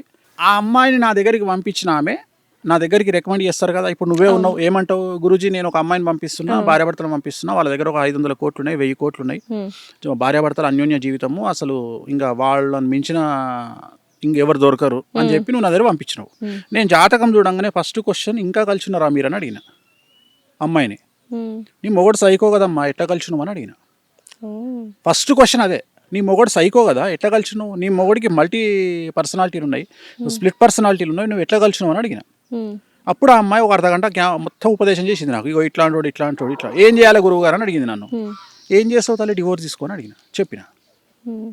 అంటే ఎంత సింపుల్గా చెప్పిన అనేది ఆమె అనుకుంటుంది. నేను ఏమంటున్నా అంటే నా చెల్లెనో అక్కనో బిడ్డనో ఆ సీట్లో కూర్చుంటే ఆమె ఎంత సఫర్ అయ్యింది ఆలోచన చేసి చాలా సింపుల్గా నువ్వు డివోర్స్ తీసుకో అన్నట్టే అనిపిస్తుంది. కానీ దాని కింద నేను ఎంతో గ్రౌండ్ వర్క్ చేసి ఉంటా. ఎందుకంటే అమ్మాయి డివోర్స్ తీసుకోవడంలో లేట్ చేస్తే జీవితం నాశనం అవుతుంది. మొగోనికి ఏం నాశనం కాదు. మొగోడు డివోర్స్ తీసుకోవాలి అంటే తీసుకున్నా తీసుకోకపోయినా వాని దగ్గర పైసలు ఉంటే వానికి ఇంకో అమ్మాయి వస్తుంది. ఈ మధ్యన ఇన్స్టాగ్రామ్లో ఒక రీల్ వస్తుంది, how is your what about your age అంటే 10 million ఇన్ బ్యాంక్ అంటాడు. అర్థమైంది. ఏజ్ తో సంబంధం లేదు, బ్యాంక్ మొగోనికి ఏజ్తో సంబంధం లేదు, మొగోనికి ఏజ్తో సంబంధం లేదు. బ్యాంక్ బ్యాలెన్స్ చెప్తే అమ్మాయి ఉంటుంది. కానీ ఆడదానికి అందం ఉండాలి, స్ట్రక్చర్ ఉండాలి, ఫిజిక్ ఉండాలి. ఇవన్నీ దాటితే అమ్మాయిని దేకేటోడు ఉండడు. నేనేమన్నా అంటే తల్లి ఇవాళ నీకు 30 ఏళ్ళు, నీకు ఆల్రెడీ పెళ్ళైంది 18 ఏళ్ళకు, అంటే 12 ఏళ్ళు అవుతుంది, నీకు 8 ఏళ్ళ బిడ్డ ఉంది. ఇవాళ నువ్వు ఈ నిర్ణయం తీసుకోకుండా సపోజ్ నీకు రేపు పొద్దున అష్టమశని వచ్చినప్పుడు అర్ధాష్టమశని వచ్చినప్పుడు నిర్ణయం తీసుకుంటావు నువ్వు, అప్పుడు అప్పటికి ఇంకో సైకోగాడు పక్కకు పెడితే ఫస్ట్ ఇప్పుడు నువ్వు సంపాదించే సంపాదన నీ దగ్గర ఉండదు. ఎందుకంటే అప్పటికి నువ్వు ఏజ్ అయిపోయి 10 ఏళ్లకు ఏజ్ అయిపోయి ఉంటుంది. డెఫినెట్లీ అర్థమైందా? పోనీ వీళ్ళేమి సూపర్ స్టార్లు హీరోలు కాదు, గ్రేట్ అవార్డ్స్ తీసుకొని నీకు 250 కోట్లు ఇస్తుంది కాబోయే సీఎంలు కాదు. మరి అట్లాంటప్పుడు నీ పరిస్థితి ఏంది? వీడు రూపాయి కూడా ఇవ్వడు నీకు. రేపు పొద్దున నువ్వు మళ్ళీ బోటికి పెట్టుకోనో లేకపోతే మళ్ళీ ఇంకేదో చేసుకొని బతకాలి. సో ఈ నిర్ణయాన్ని నేను ఇస్తా. నేను అనేమంటే ఈమె లేదు మా ఇంటి పక్కోడు ఏమనుకుంటాడు. మీ ఇంటి పక్కన ఇంట్లో కూడా సమస్యలు ఉన్నాయి తల్లి. మీ ఇంట్లో నీళ్ళొల్లి అయితే మీ ఇంట్లో ఇంకోలొల్లి, పక్కింటో ఇంట్లో ఇంకోలొల్లి. సో ఇంటింటి రామాయణం ఉంటుంది. కాబట్టి నువ్వు జనాల గురించి పట్టించుకోవడం బంద్ చేయి. ఇంకొక ముఖ్యమైన విషయం ఏంటంటే మరీ ముఖ్యంగా తెలుగు స్టేట్స్లో ఒక వ్యక్తిని విమర్శించేటువంటి నైతిక అర్హత ఎవరికి లేదు. కానీ అదే చేస్తున్నాం, హక్కుగా భావించి చేస్తున్నాం. అంటే తెలుగు లాజికల్ ఏంటంటే 2+2 = 5. తెలుగు స్టేట్స్లో 2+2 = 4 కాదు, 2+2 = 5. సో ఇక్కడ డిఫరెంట్గా ఉంటుంది. ఇప్పుడు మన దగ్గర ఎట్లుంటుంది అంటే మనం ఈ సమాజం అంతా ఫోక్సో గురించి మాట్లాడుతుంటే ఒక 10 మంది వచ్చి సపరేట్గా పెద్ద సినిమా గురించి మాట్లాడతారు. సో ఇది ముఖ్యం వాళ్ళకు. అంటే ఇక్కడ ఫోక్సో కంటే పెద్ద సినిమా ముఖ్యం వానికి. పెద్ద సినిమా ఎందుకు ఆగిపోయింది అనే దాని గురించి డిస్కషన్ నడుస్తుంది. ఎందుకు అంత తెలుగు వాళ్ళంటే ఎందుకు అంత బ్యాడ్ అయిపోయారు అనుకుంటున్నారా మీరు? మానసికంగా చెడిపోయారా తెలుగు వాళ్ళు? అంటే ఎంటర్టైన్మెంట్ కావాలి మనకి. ఎంటర్టైన్మెంట్ ఇప్పుడు నేను ఎంత పర్వట్టాడు అంటే రాత్రి 10 గంటలకు ఉప్పల్ బాల్ వీడియోలు చూసుకుంటా, అగ్గిపేట మచ్చ చూసుకుంటా. ఎందుకంటే నాకు వెరైటీ చూడబుద్ది కాదు. ఎందుకంటే నేను యుద్ధం గురించి ఇన్ఫర్మేషన్ చూద్దామా, ఏం దొరకదు. అంటే నీకు ఏది జెన్యూన్ రాదు కదా న్యూస్లో. నేను అనే పాయింట్ ఏంటంటే అంత పెయిడ్ న్యూస్ కాబట్టి జెన్యూన్ న్యూస్ ఏమొస్తుంది, ఇరాన్లో ఏం జరిగింది అనేది చూస్తే మన ఛానల్లో అది రాదు. మన ఛానల్లో పచ్చళ్ళలో ఇంకోటో నడుస్తుంటది. సో నేను అనేది ఏంటంటే నేను మళ్ళీ నేషనల్ న్యూస్కి పోవాలి, అక్కడ కూడా ఇదే పెంట. సో దాని బదులు ఇంటర్నేషనల్ న్యూస్ ఛానల్ చూసుకుంటే బెటర్. నేను అనేది ఏంటంటే ప్రతి ఒక్కడు పర్వర్టెడ్ అయిపోయిండు. నేను అనేది నైతిక బాధ్యత, నేను అనేది క్వశ్చనింగ్ లేదమ్మా. అన్నిటికంటే ముఖ్యం నేను ఏమంటున్నా అంటే దెర్ ఇస్ నో క్వశ్చన్. ఏది వేస్తే అది నమ్మాలి. అది నిజం కాదని తెలుసు, అయినా సరే నేను రాజకీయాలు అట్లే అయినాయి, సినిమా ఇండస్ట్రీ అట్లే అయింది, ప్రతి ఒక్కటి business, products, promotions, everything. Celebrity అనగానే పుక్కడికి దొరికిండా మీకు? ఎవడు పడితే ఏ హీరోని తిట్టడము, హీరోయిన్ తిట్టడము, యాంకర్ను తిట్టడము, ఇష్టం వచ్చి నోటికి వచ్చిన తిట్లు తిట్టడం. పద్ధతిగా ఉన్నా తిడుతున్నారు, ఏం చేయాలి చెప్తున్నా. ఇప్పుడు అందుకని ఒక సామెత ఉంది కదమ్మా, పెట్టనమ్మ ఎలాగో పెట్టదు, పెట్టేముండకి ఏమైంది అని. ఒక సామెతనే ఉంది, పెట్టనమ్మ ఎలాగూ పెట్టదు, పెట్టేముండకి ఏమైంది అని. అట్లా నిండుగా బట్టలు వేసుకున్న అమ్మాయిని తిడుతున్నారు, ఎక్స్పోజింగ్ చేసే అమ్మాయిని తిడుతున్నారు. సో నేను అందుకని ఏమంటున్నా అంటే ఈ విమర్శలకు మీరు తలొగ్గకండి. సో మనకు నచ్చింది మనము చేయాలి, నచ్చినట్లు మీరు బ్రతకండి, తప్పుడు పనులు చేయకుండా నచ్చినట్టు. రెండోది ఏంటంటే విమర్శించే వాళ్ళని చూసి కృంగిపోకండి, పర్వర్టెడ్గా బిహేవ్ చేయకండి. ఏంటి సార్ ఇంత ఆహ్లాదకరంగా వేశారు ఈ ఫామ్ హౌస్, బాతులు, చక్కగా కోళ్ళు, డిఫరెంట్ ఆవులు, కుక్కలు ఇవన్నీ ఉన్నాయి. ఏంటి దీనికి రీజన్ ఏంటి? ఈ ఫామ్ హౌస్కి యొక్క ఏం లేదు, పర్పస్ ఏంటి? వచ్చినప్పుడు మెంటల్ ఎక్కింది. కరోనా వచ్చినప్పుడు ఇంట్లో నాకు ఖాళీగా ఇంట్లో ఉండడం అంటే చిరాకు. అంటే నాకు ఎట్లాంటి మెంటాలిటీ అంటే నేను ఇవాళ పని లేదనుకో, పని లేకపోతే ఈనాడు మాలో జీవికేనో ఎటో వెళ్ళిపోయి చెప్పులు అవసరం ఉన్న చెప్పులు, లేకున్నా చెప్పులు, లేకుంటే పర్ఫ్యూమ్ ఏదో కొనుక్కొని వచ్చే టైప్ నేను. నాకు రిలాక్స్ ఇచ్చేది షాపింగ్, రెండోది వెంకటేశ్వర స్వామి, మూడోది స్విమ్మింగ్. ఇవి తప్ప నాకు వేరే ఉండవు లైఫ్లో. సో ఫస్ట్ ఇది షాపింగ్. ఎంత ఖర్చు పెడతారు సార్ షాపింగ్? హైయెస్ట్ ఖర్చు ఎంత ఒక్క రోజు చాలా పెట్టింది? పెడతా, చాలా పెడతా. ఎంత ఒక్క రోజుకి ఎంత పెట్టారు హైయెస్ట్ ఖర్చు? చాలా ఉంది చెప్పండి సార్. నేను అవి చెప్పలే కానీ ఒక డ్రీమ్ ఉంది నాకు, చేసుకొని వచ్చిన. లండన్ లో హెవార్డ్స్ అని ఒక బిల్డింగ్ ఉంటుంది. ప్రపంచం మొత్తంలో దాని గొప్పతనం ఏంటంటే అక్కడికి వెళ్ళి ట్యాగ్ చూడకుండా షాపింగ్ చేయాలి. దానికి ట్యాగ్ ఉండదు. వాటికి ట్యాగ్స్ ఉండవా? ఉండవు. ఉదాహరణ నువ్వు టీ షర్ట్ చూసావు అనుకో, ఆ టీ షర్ట్ కు ట్యాగ్ ఉండదు. అంటే ఎంత అనేది నీకు అక్కడ రేట్ చూడాలంటే ఏం ఉండదు, దాని ట్యాగ్ ఉండదు. సో బిల్లింగ్ దగ్గర తీసుకుపోయి బిల్లింగ్ దగ్గర పెడితే ఆడి అప్పుడు బిల్ వేసి ఇస్తాడు. ఆ బిల్లు కూడా నువ్వు అడగొద్దు. సో అది నాకు పిచ్చి. ఆ డ్రీమ్ ఫుల్ఫిల్ చేసుకున్నారా మరి? ఎంత ఖర్చు పెట్టారు? తెలియదు. బా ఎందుకు సార్ అలాగా? కాదు, ఎందుకు అమౌంట్స్ చెప్పట్లేదు ఏంటి? అవసరం ఏముంది? ఐటీ రైట్స్, ఇన్కమ్ రైట్స్ జరుగుతాయి. జెన్యూన్ ఉంటాం మనం. భారతదేశంలో జిఎస్టీ కట్టే ఏకైక ఆస్ట్రాలజర్. టెన్షన్ లేదు. సో నెక్స్ట్ సెకండ్ ఇది వెంకటేశ్వర స్వామి అన్నారు కదా, ఏంటి ఆరాధిస్తూ మెడిటేషన్ లాంటివి చేస్తుంటారు? మెడిటేషన్ ఏం లేదు. రోజుకు ఆయన ఫోటోను ఒక 100 నుండి 1000 సార్లు చూస్తా. అంటే ఉదాహరణ నేను కిచెన్లో వెళ్ళేటప్పుడు ఎదురుగా వెంకటేశ్వర ఉంటాడు. ఆయన ముఖం చూస్తూ అక్కడ నుండి పాస్ అవుతా. సో నేను ఇంట్లో నువ్వు ఎటు తిరిగినా ఒక 5-6 ప్లేస్లలో నాకు వెంకటేశ్వర బొమ్మలు ఉంటాయి. పెద్దగా ఉంటాయి, చిన్నగా ఉంటాయి, అన్ని 4x4 5x6 ఉంటాయి. సో ఎట్లుంటుంది అంటే అక్కడ నుండి వెళ్ళేటప్పుడు ఆయన చూస్తా, ఆయన ముఖం చూస్తా. అట్లా ప్రతిరోజు నేను ఎక్కడికి పోతే అక్కడికి, ఉదాహరణ బాత్రూమ్కి వెళ్ళేటప్పుడు ఒక వెంకటేశ్వర ఉంటాడు. అట్లా నా ఆఫీస్లో అంతే. నువ్వు ఇక్కడ చూస్తే ఫామ్ హౌస్లో కూడా వెంకటేశ్వర ఉంటారు. సో నేను అనేది ఏంటంటే నేను ఎక్కడ మూవ్ అయినా ఆ మూవ్లో నాకు వెంకటేశ్వర కనిపిస్తాడు. పూజలు చేయడము, నేను కూర్చొని పూజలు చేయడము, అదేదో సినిమాలో చూపించినట్టు అవాహయామి ఈ టైపు పూజలు నేను చెయ్య. ఓన్లీ స్వామిని కళ్ళతో చూసుకుంటున్నావు కదా అని వెళ్ళిపోతా. ఎందుకు అంత ప్రీతి ప్రాత్రం అయిపోయింది? ఇప్పుడు ఇక్కడ యాక్చువల్గా this is the first question నువ్వు నన్ను అడిగింది. అక్కడ నుండి మనం డీవియేట్ అయ్యి తిరిగి ఇటు వచ్చినాం.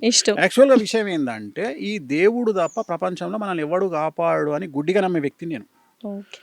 అర్థమైందా? సో కలియుగంలో ఈ భక్తి పెరగడానికి ప్రధానమైనటువంటి కారణము ఇదే ఏంటంటే అమెరికా లాంటి దేశాలలో సైకియాట్రిస్టులు ఉంటారు. వాళ్ళ కాన్ఫిడెన్స్ తగ్గంగానే డాక్టర్ దగ్గరికి పోరు, వీళ్ళ దగ్గరికి పోతారు. పోయి మాకు ఇట్లా అయ్యింది అంటే వాడు ఏదో బూస్టింగ్ ఇచ్చి పంపిస్తాడు. మన తెలుగు రాష్ట్రాలలో, భారతదేశంలో, టోటల్ ఇండియాల పరిస్థితి ఏంటంటే ఇక్కడ ఎవరికి ఏ ప్రాబ్లం వచ్చినా ఆస్ట్రాలజీ దగ్గరికి పోతారు, లేదా గుళ్ళ పంతులు తిరిగిపోతారు.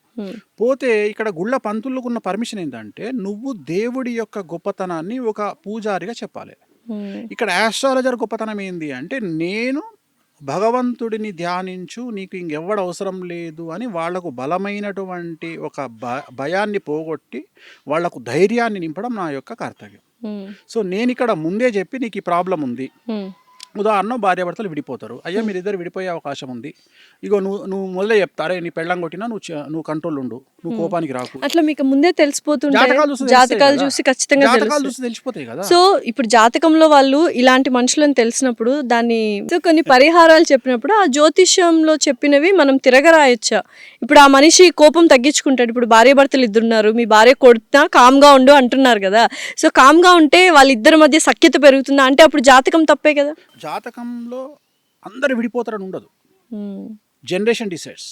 1960లో పుట్టినటువంటి భార్యాభర్తలు పెళ్లి చేసుకుంటే ఖచ్చితంగా భర్త కొట్టిన భార్య పడుతుంది. ఎందుకు? ఆనాడు ఆ అమ్మాయికి, ఆ స్త్రీకి ఫైనాన్షియల్ ఫ్రీడమ్ లేదు. ఇప్పుడున్నటువంటి అమ్మాయికి 1990 తర్వాత పుట్టినటువంటి అమ్మాయిలకు ఫైనాన్షియల్ ఫ్రీడమ్ ఎక్కువ. రెండవది కాలసర్ప దోషం అనేది చాలా తీవ్రత. రెండవది అందం మీద కాన్షియస్ చాలా ఎక్కువ. సో ఇంద్రుడిచ్చినటువంటి శాపం ఏంది అంటే ఎవరైతే అందమైన అమ్మాయిలు ఉంటారో వాళ్లకు కుటుంబ సౌఖ్యం ఉండదు అని ఆయన ఇచ్చినటువంటి శాపం. అందుకని నువ్వు తీసుకో, ఎవరైతే అందంగా ఉన్న అమ్మాయిలు ఉంటారో వాళ్ళ జీవితంలో భర్త అనేవాడు ఉండడు. రెండవది నువ్వు గమనించినట్లు ఎవరైతే ఆల్మోస్ట్ ఆల్ అందగత్తెలు ఉన్నారో వాళ్ళందరూ చూస్తే ఏజ్ గ్యాప్ ఉన్నటువంటి వాళ్ళని పెళ్లి చేసుకోవడమో లేదా సెకండ్ మ్యారేజ్గా వెళ్ళడమో జరిగింది. అందంగా ఉండడం తప్పైపోయిందా sir? Take any top heroine. Definitely Sridevi garu, Sushmita Sen గారు చెప్పదలుచుకోలేదు. లేటెస్ట్ హీరోయిన్ కూడా ఇవాళ ఒక సినిమా రిలీజ్ అయింది. సో ఆమె కూడా. సో ప్రతి ఒక్కళ్ళు ఏజ్ వాళ్ళకంటే ఎక్కువగా ఉండే వాళ్ళని పెళ్లి చేసుకుంటారు. ఎందుకంటే ఎక్కువగా ఏజ్ లో పెద్దవాడైన వాడు తన భార్యను కూతురును చూసుకుంటాడు ప్రేమగా. అందుకని తెలివిగల అమ్మాయి ఏం చేస్తుంది అంటే అలా దగ్గర పోతుంది. ఎవరైతే తెలివి లేని మూర్ఖపురాలు ఉంటుందో ఆ అమ్మాయి ఏం చేస్తుంది అంటే నాకు మంచి అందమైనటువంటి వాడు కావాలి అనుకుంటే మనకు ఆల్రెడీ దుకాణం పెట్టడానికి ఇంకా 7 మంది అమ్మాయిలు రెడీగా ఉంటారు. సో తన్నుకొని వచ్చి వీళ్ళిద్దరు విడిపోతారు. అయితే ఇప్పుడు అందమైన అమ్మాయి అందంగా ఉన్న హస్బెండ్ చేసుకోవద్దంట. నేను అనేది ఆల్రెడీ ఖాళీగా లేడు కదా అని చెప్తున్నా. ఓకే. నేను అనే పాయింట్ ఏంటంటే ఇక్కడ ఇంకోలాగా చెప్పొచ్చు, అందానికి ఇంపార్టెన్స్ ఇవ్వకుండా వాళ్ళ మనసుకు నచ్చిన అది ఎవడిస్తాడు. ఇప్పుడు పైసలుగా మగోనికి చూడమ్మా, మగోనికి అందం కావాలి, ఆడదానికి డబ్బు కావాలి. అట్లా ఏం లేదు సార్. చెప్పేది ఉంటారు అమ్మాయిల్లో అబ్బాయిలో మనసు చూసి ప్రేమించే వాళ్ళు కూడా సో ఉంటారు. ఇక్కడ నువ్వేం చేస్తున్నావు అంటే ఇక్కడ మనకు మనకు సెట్ అవుతారా, మనం కంఫర్ట్ ఫీల్ అవుతామా అనే వాళ్ళు అమ్మాయిలు అబ్బాయిలు కూడా ఉంటారు. మనం ఎప్పుడే గానీ ఆడవాళ్ళ జాతకంలో ఉన్న దోషాన్ని బట్టి, నాకున్న అవగాహనను బట్టి ఏంటంటే ఎప్పుడే గానీ ఆడవాళ్ళు ఫస్ట్ అటెంప్ట్ లో సక్సెస్ కారు. అంటే ఇప్పుడు పెళ్లి చేసుకోవాలి, ఇప్పుడు నువ్వు డైలాగులు చెప్పినావు, ఈ డైలాగులు ఫస్ట్ అటెంప్ట్ పనికిరావు. అర్థమైందా? డెఫినెట్లీ అవ్వదు. నన్ను చెప్తా తల్లి, పొద్దుగా లేస్తే చూసి ఇవన్నీ కలర్ వేసిన తల్లి, నువ్వు ఆయన కొంపదీసి నల్లెంటికి అనుకున్నావు. లేదు సార్, నేను ఇందాక వచ్చినప్పుడు అడిగేయండి మొత్తం. సో ఇక్కడ విషయం ఏంటంటే తల్లి, ఫస్ట్ అటెంప్ట్ లో ఏ అమ్మాయి సక్సెస్ కాదు. ఎందుకంటే అమ్మాయి గొప్పతనం ఏంటంటే, కలియుగంలో అమ్మాయి గొప్పతనం ఏంటంటే, ఇంద్రుడిచ్చిన శాపం వల్ల గంజాయి మొక్కను పెట్టి 100 తులసి మొక్కలు పెట్టి ఒక గంజాయి మొక్కను పెడితే ఈ అమ్మాయి 100 తులసి మొక్కలను చేయితో చింపుకుంటూ వెళ్ళిపోయి గంజాయి మొక్కను అట్లా లేపుతుంది, పైకి లేపి నెత్తిన పెట్టుకొని వస్తుంది. అమ్మాయిలు రెడ్ ఫ్లాగ్స్ ని తీసుకుంటారు. దొంగనా కొడుకులను, నాట్ రెడ్ ఫ్లాగ్స్, దొంగనా కొడుకులను. సో నేను ఇప్పుడు నాకు తెలిసిన ఒక క్లయింట్ ఉంది, ఆ క్లయింట్ నా దగ్గరకు వచ్చింది. నా దగ్గరకు వచ్చి, గురువు గారు నేను వీని పెళ్లి చేసుకుంటా అన్నది. అంటే నేనేం చెప్పిన అంటే, అమ్మ తెలుగు రాష్ట్రాలలో లిస్టు తీస్తే, దొంగనా కొడుకుల లిస్టు తీస్తే ఆడు నెంబర్ 1 ఉంటాడు అని వేసుకోకు అని చెప్పిన, వాడిని చేసుకోకు అని చెప్పిన. ఇది జాతకం గురించి కాదు తల్లి, ఇది నేను జాతకాలు చూసి కాదు, జాతకాలు చూసి చెప్తాను. అంటే అమ్మాయి నా దగ్గరికి జాతకం చూడడానికి వస్తానని చెప్పి ఆ అమ్మాయికి దండం పెట్టి, తల్లి జాతకం పక్కకు పెట్టు, ఆడు దొంగనా కొడుకు వాడిని పెళ్లి చేసుకోకని చెప్పిన. వాడు అదేదో సినిమాల నాకు ఆ కూల్ డ్రింకే కావాలి అనే టైప్లో వాడినే చేసుకుంది. వాడు ఏం చేసిండు, వేణుస్వామి మాట కూడా తప్పయ్యేటట్టుగా ఈ అమ్మాయికి పరిచయమైన 15 రోజులకు ఒక 20 లక్షల కారు గిఫ్ట్ ఇచ్చిండు. ఇది వేణుస్వామిని కాదు, వెంకటేశ్వర స్వామి కూడా పక్కకు ఉన్నది. ఎందుకంటే ఆ కారు గిఫ్ట్ ఇవ్వగానే వీడికి 100 కోటీశ్వరుడు అనుకున్నది. అయిపోయింది, పెళ్లి చేసుకుంది. వాడేం చేసిండు, 6 నెలల తర్వాత ఈ అమ్మాయిని పెళ్లి చేసుకుండు. ఈ అమ్మాయి పేరు మీద 2 కోట్ల రూపాయలు అప్పు తీసుకున్నాడు. ఈ పిల్ల పేరు మీదనే అప్పు తీసుకున్నాడు. ఈ పిల్ల ఇల్లు ముంచిండు, ఈ పిల్ల పైసలు ముంచిండు. అమ్మాయి సెలబ్రిటీనే కదా, అన్ని బిస్కెట్ చేసిండు. బిస్కెట్ చేసినాక ఈ అమ్మాయి ఏమైపోయా, అయ్యో హలో లక్ష్మణ అని కూర్చుంది. అమ్మాయి సెలబ్రిటీనే కదా తెలియదు నాకు. అయిపోయినాక ఇంకా డివోర్స్ కూడా కాలే, ఆడు ఇంకో సెలబ్రిటీతో దుకాణం పెట్టిండు. నేను అనే పాయింట్ ఏంటంటే, ఇక్కడ మంచి చెడు అనేది యు కాంట్ డిసైడ్. నువ్వు ఒక వ్యక్తి మంచోడా చెడ్డోడా అనేది నువ్వు డిసైడ్ చెయ్యలేవు. సో నేను అనేది జాతకాల పరంగా వీ కెన్ డిసైడ్. జాతకాలు చూసి వీళ్ళిద్దరు కలిసినాయా కలవలేదా, వీళ్ళు విడిపోతారా, జాతకాలు చూసిన తర్వాత కూడా గొడవపడి విడిపోతున్నారు. నువ్వు అనుకుంటున్నావు జాతకాలు చూసిరు అని యూ కాంట్ డిసైడ్. గణాలు చూసి గణాలు అనేది తప్పు. ఎందుకంటే 8 ఈక్వేషన్స్ లా ఒక్క ఈక్వేషన్ గణాలు, ఇంకా 7 ఈక్వేషన్స్ ఉన్నాయి. సో నువ్వు గణాలు అనే మాట తప్పు, అసలు జాతకాలే కాదు అది. గణాలు అనేది జాతకమే కాదు, జాతకాలు చూసి అనకు దానికి. ఇక కొంతమంది మేధావులు పేర్లు మార్చి పెళ్లి చేస్తారు, నీకు తెలుసు అనుకుంటా. అమ్మాయి పేరు మార్చేస్తారు అమ్మాయి. మరి ఇప్పుడు నేను రేవంత్ రెడ్డి అని పెట్టి కూడా సీఎం అవుతానా? సో నేను అనేది ఇది. ఇట్లా పంతులకు చేతగాక, జ్యోతిష్యులకు చేతగాక, అంటే టైం స్పెండ్ చేయలేక జనాలు ఏమంటారు, జాతకాలు చూసుకొని పెళ్లి చేసుకున్నాక డివోర్స్ ఎందుకు అయినాయా అంటే, అరే నువ్వు జాతకం కరెక్ట్గా చూసుకోరయ్యా. గణాలు ఒకటే కాదు, యోని ఉంటుంది, వర్ణ దోషం ఉంటుంది, యోని దోషం ఉంటుంది, ఏకనాడి దోషం ఉంటుంది, షష్టాష్టక దోషాలు ఉంటాయి, చాలా ఉన్నాయి. సో 8 రకాల దోషాలు ఉంటాయి. సో అందరికి వేణుస్వామి గారు అవైలబుల్ గా ఉండరు కదా, మరి మీరు అన్నట్టు పూజారులు గణాలు చూసి ఏవో మంత్రంగా చేసేస్తుంటారు. అడగాలి కదా. ఇప్పుడు నా దగ్గరికి, ఇప్పుడు ఉదాహరణ, నా దగ్గరికి ఒక అమ్మాయి వచ్చింది. అమ్మాయి వచ్చి అబ్బాయి జాతకాన్ని చూపించి, స్వామి మా ఊర్లో నేను పంతులకు చూపించుకున్నా, ఈ జాతకం చాలా బాగుంది అన్నాడు మా పంతులు అనగా, నేనేమంటున్నా అంటే, ఇవాళ రేపు మీకు చాట్ జీపీటీ వచ్చింది, మీరు అడగండి చాట్ జీపీటీని. 7వ స్థానములో, లగ్నాత్ 7వ స్థానములో ఏ గ్రహం ఉంటే పెళ్లికి వనికిరాడు, పిల్లగాడైనా సరే పిల్ల అయినా సరే మీరే అడగండి రా. చాట్ జీపీటీలో జాతకాలు చెప్పించేసుకోవచ్చు, మనకి చెప్పుకోవచ్చు, బేసిక్ థింగ్స్. నేనేమంటా, ఇదే ప్రశ్న పంతులుగా అన్నాడు, వాడు ఆన్సర్ చెప్పాలి నీకు కరెక్ట్ గా. చాట్ జీపీటీ చెప్పిన ఆన్సర్ చెప్పాలి, అప్పుడు నమ్ము. మంచి పాయింట్ చెప్పారు. నేను ఏమంటున్నా అంటే, వేణుస్వామి కూడా లప్పుడుగాడు బై నమ్మకు. వేణుస్వామి గురించి టీవీ ఛానల్ వచ్చినాయే నమ్ము, లంగా దొంగ లఫంగా, రైట్ ఒప్పుకుంటా, నమ్మకు. ఫస్ట్ చాట్ జీపీటీ ఓపెన్ చేసి 7వ స్థానంలో కేతు ఉన్నాడు, మరి ఏంది పరిస్థితి? ఇప్పుడు వైదవ్యం అంటాం. ఒక అమ్మాయికి పెళ్లి చేసుకున్నాక భర్త చనిపోతాడు, అట్లనే ఒక అబ్బాయికి పెళ్లి అయినాక భార్య చనిపోతుంది. అది చాట్ జీపీటీ చెప్తుంది నీకు. ఓ నువ్వు అడిగితే చెప్తుంది. నువ్వు 7వ స్థానంలో ఉంటే పంతులు గాడి చెప్పలే నీకు. నువ్వు చక్కగా తీసుకుపోయాను ముందర పెట్టి ఆ 7వ స్థానంలోకి కేతు ఉన్నాడు ఎట్లా చేసుకోవాలి పంతులు అని అడగంగానే చెమటలు వస్తాయి పంతులకు. ఎందుకంటే సబ్జెక్ట్ పంతులు తెలియదు కాబట్టి తెలియదు. నాకు తెలియదు తల్లి అంటాడు. ప్రతి ఒక్కలా వేణుస్వామి గారిని అప్రోచ్ కాలేరు కాబట్టి చాట్ జీపీటీ నేను అందుకనే బేసిక్ గా అంటున్నా, నేను వాడమంటున్నాను. క్లియర్గా చెప్తున్నాను. నేను చాట్ జీపీటీని అడగండి. నేను అనేది ఏంటంటే చాట్ జీపీటీ మనుషుల కంటే చాట్ జీపీటీ గొప్పది కాదు. త్వరలో చాట్ జీపీటీ అంతమవుతుంది, ఏఐ కూడా అంతమవుతుంది. ఏఐ అనేది మనుషులకు పోటీ రాదు జాతకరీత్యా. ఏంటి సార్ ఫ్యూచర్ అంతా ఏ అంటున్నారు? Waste waste waste.